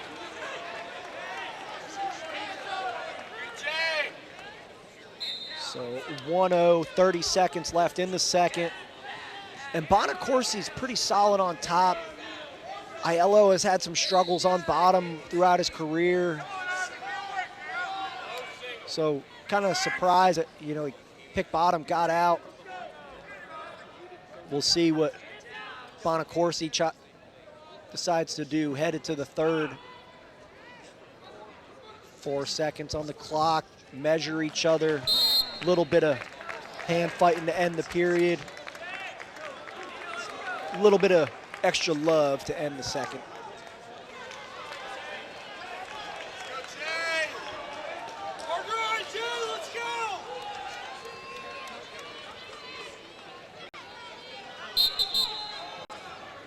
So caution on Aiello. I think that's his first one. I could be wrong. I've been wrong before. Never. Bonacorsi, you know the deal. He needs to get up here. Aiello with the 1-0 lead. Bonacorsi, a perfect 4-0 against Jay Aiello.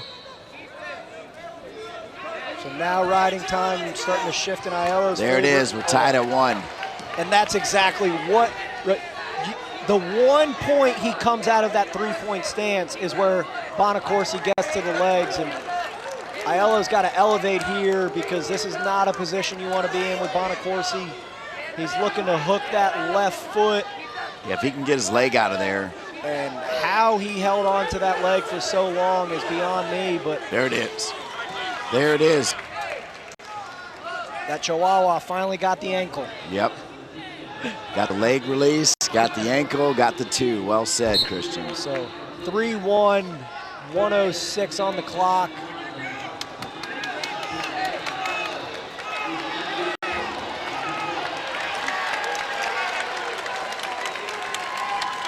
This is a big 5 seconds for Aiello. And is he going to get to his feet? Is he going to get a quick escape?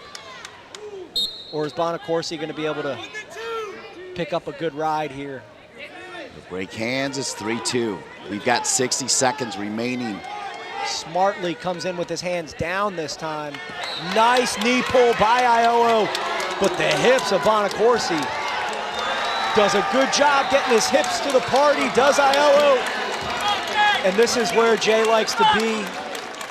He's low on the ankle. Bonacorsi getting his hips in. And I said this is where he wants to be, and not anymore. Oof. Those hips, Bonacorsi, look heavy.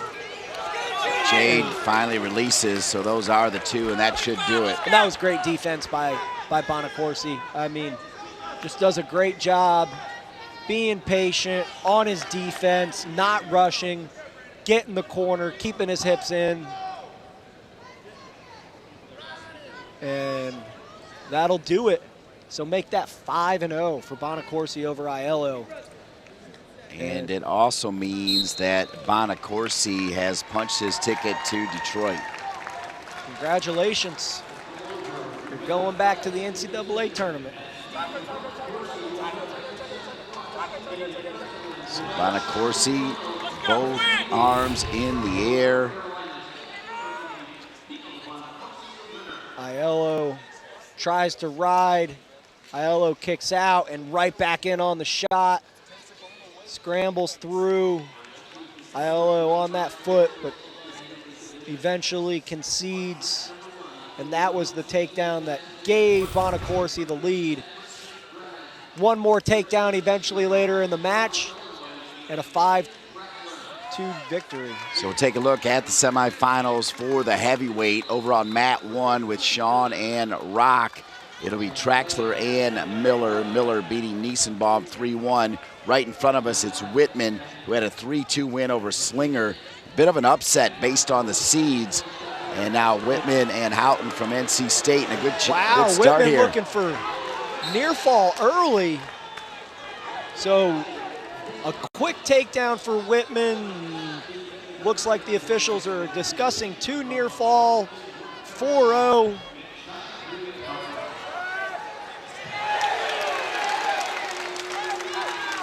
Wow, what a start for the 6th seed here for North Carolina. Wow, right? I mean, this is a match that, you know, you're not expected to win any matches here, right? You come in as the 6th seed, and now you're 19 seconds into the first period, and you've got a 4-0 lead. So Whitman controls down to the takedown, cuts Houghton back, keeps that leg elevated, got the hand Turk, and got a 2 count. So I think the officials are looking at this on their little computer screen and saying, what is the verdict? It's been a breakout year for Houghton, the junior from Weddington, North Carolina, and Weddington High School.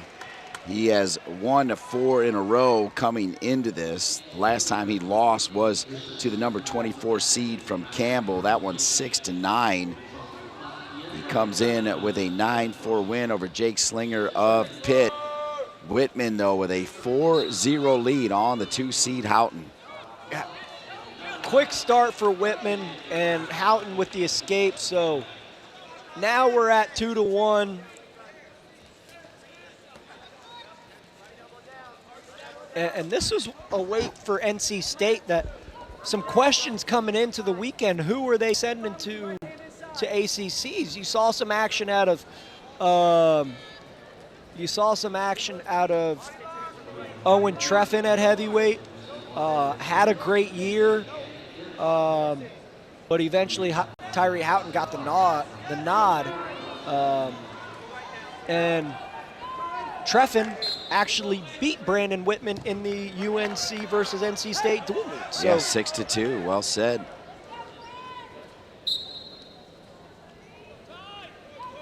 Houghton looking to instill the transitive property of wrestling and say, I beat my teammate and he beat you, so I'm going to beat you now.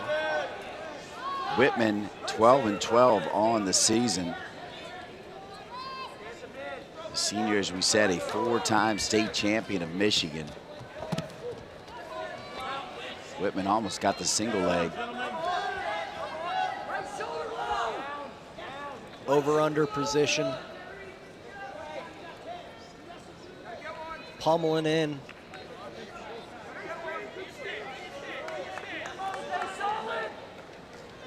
And holding center is Whitman. Meanwhile, Traxler beating Miller just 2-1 over on mat 1. Traxler, the 1 seed.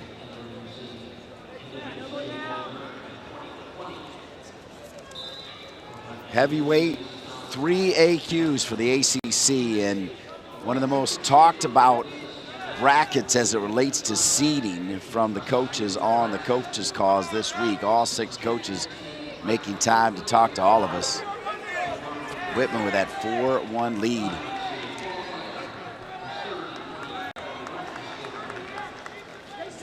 Pull up by Houghton.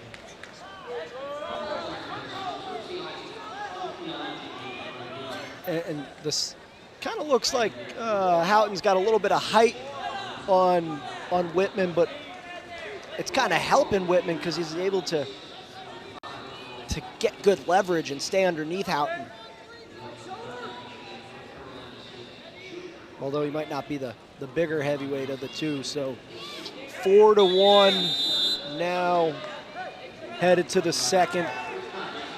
The flip of the colorful disc. Christian, that was a lot more action at the heavyweight than you normally see in that first period. Yeah, that first 20 seconds, Whitman came out like a spark plug and, you know, got 4 points quick and then slowed down a little bit, but Whitman chooses bottom to start the second, looks to extend his lead here.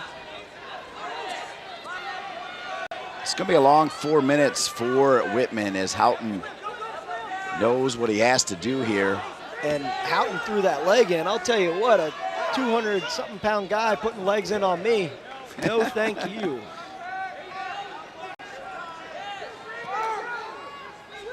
Coleman Scott barking out instructions for Whitman. Big swim, Ooh. Over top, and Whitman gets his escape, so I think that was smart of him, right? Get your escape, don't try to look for the reversal there and get too greedy. Shot by Houghton, good down block by Whitman. So you're okay with Whitman not diving in after getting out of there? Oh yeah, Okay. I mean, you got to be patient. That's how Aiello gave up that takedown in the last match. Good point. Right, so patience is key there. So shot again by Houghton. Halfway through the second, 5-1 lead for the Dundee, Michigan native. And Houghton says, all right, let's go here. Let's lock up. You want to dance? Let's party. It's worth mentioning again, 39 AQs, a new conference record for the ACC. And a nice job by Whitman. I mean, Houghton was just pushing him straight towards the out-of-bounds line, and Whitman got his backside to the center and avoids a stall call. When you're up by 4 points, you know a guy is going to be coming in the third. Let's stay stall call free until then. This is huge right here. I mean, Whitman as a 6 seed can punch his ticket if he can hang on, and he'll be in Detroit. And that's going to throw a wrench into things at heavyweight, if that's the case.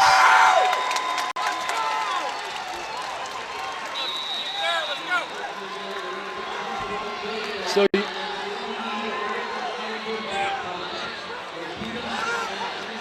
you see, Whitman did a good job getting out here. His Houghton got a little too high, and he just said, I'll take the point. No need to rush it. Get myself out of position. Yeah, I think you're right. I thought for a moment he should have attacked, but to be fair, Houghton was far enough away where he could have gotten trouble, and patience is a better virtue. Just like if you try to go at someone too quick and they're lower, it just kind of just like what happened. He got a little too high. He could have just popped out the other side or Houghton could have popped out the other side if Whitman rushed it. So now you talked about sprinting, and usually the sprint at the heavyweight is a little bit different, but Houghton's got to go, right? He's down 3. Yeah, and I think that that Whitman's going to be just try to stay low, stay in the center, avoid the stall calls. He's avoided it so far, right? Yeah, no stall calls yet, and they're made me eat my words, yep. Mr. Official. I felt like one was coming, yeah.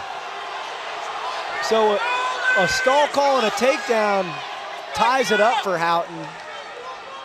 But I don't think Whitman is really stalled. I just think that maybe Houghton's a slightly more aggressive.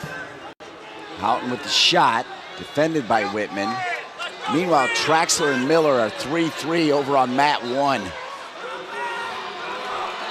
Uh-oh, here we go. It's 5-4, 34 seconds remaining. And this is huge here. Houghton's got to go to work. And he can't just stay here. The referee will call him for stalling again, and there he does. So now we're tied. And now he's going to say, I'm going to try to get out. So the stall call, it's almost like we knew it was coming, and we're tied at 5, and we're going to have another overtime match here on mat 2. Wow. You mentioned the sprint. Houghton was ready for the sprint. He knew what he had to do, right? So he's got that seatbelt position, locks his hands, wrestles to the body. Whitman bails on it, but just doesn't recover and gets called for stalling. So really a 3-point takedown there. So Traxler, the number 1 seed, did win. And a shot by Whitman. Good hips by Houghton. Shuck to a shot, gets low. Spins out of it. Wow, good big boy. Oh my Thrown gosh. down, but out of bounds, and the crowd loves it. Whoa. Wow, I wished it was Greco or freestyle, because Whitman just steps and hip toss. Wow. Oh, that was sweet. You score, you win. And now if you're Houghton, you got to be thinking like, I don't want to push into this guy. Get my head ripped off again.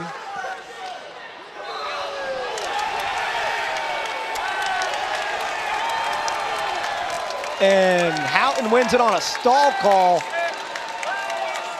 Coleman Scott is not happy. Pat Papalizio is pretty fired up. What a recovery from Houghton.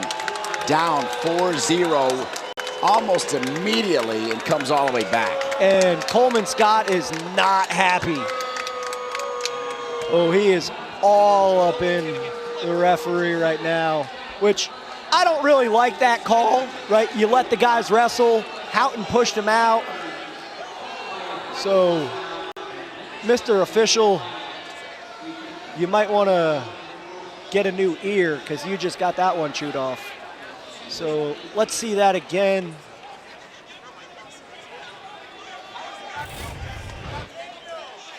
Close to the out of bounds line, pushes him out, double unders.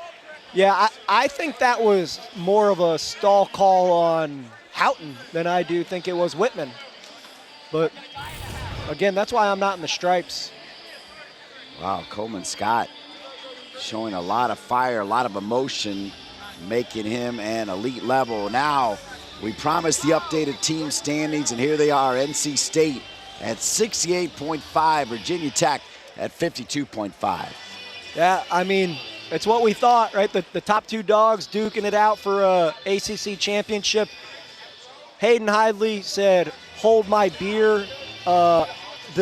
Your comment about Mekhi Lewis and the Hokies winning, not the case. They've got a 16-point lead heading into the finals, or consolations. There's a lot of wrestlers that have already clinched their ticket to the NCAAs, but as Christian Olenowski said, it is about winning an ACC championship. We have had some exciting matches. Now we'll push to the consolation level, where we'll start at 3:30 on ACC Network Extra. NC State leading the teams. Now we go down to the lower bracket when we return here in Charlottesville at 3:30.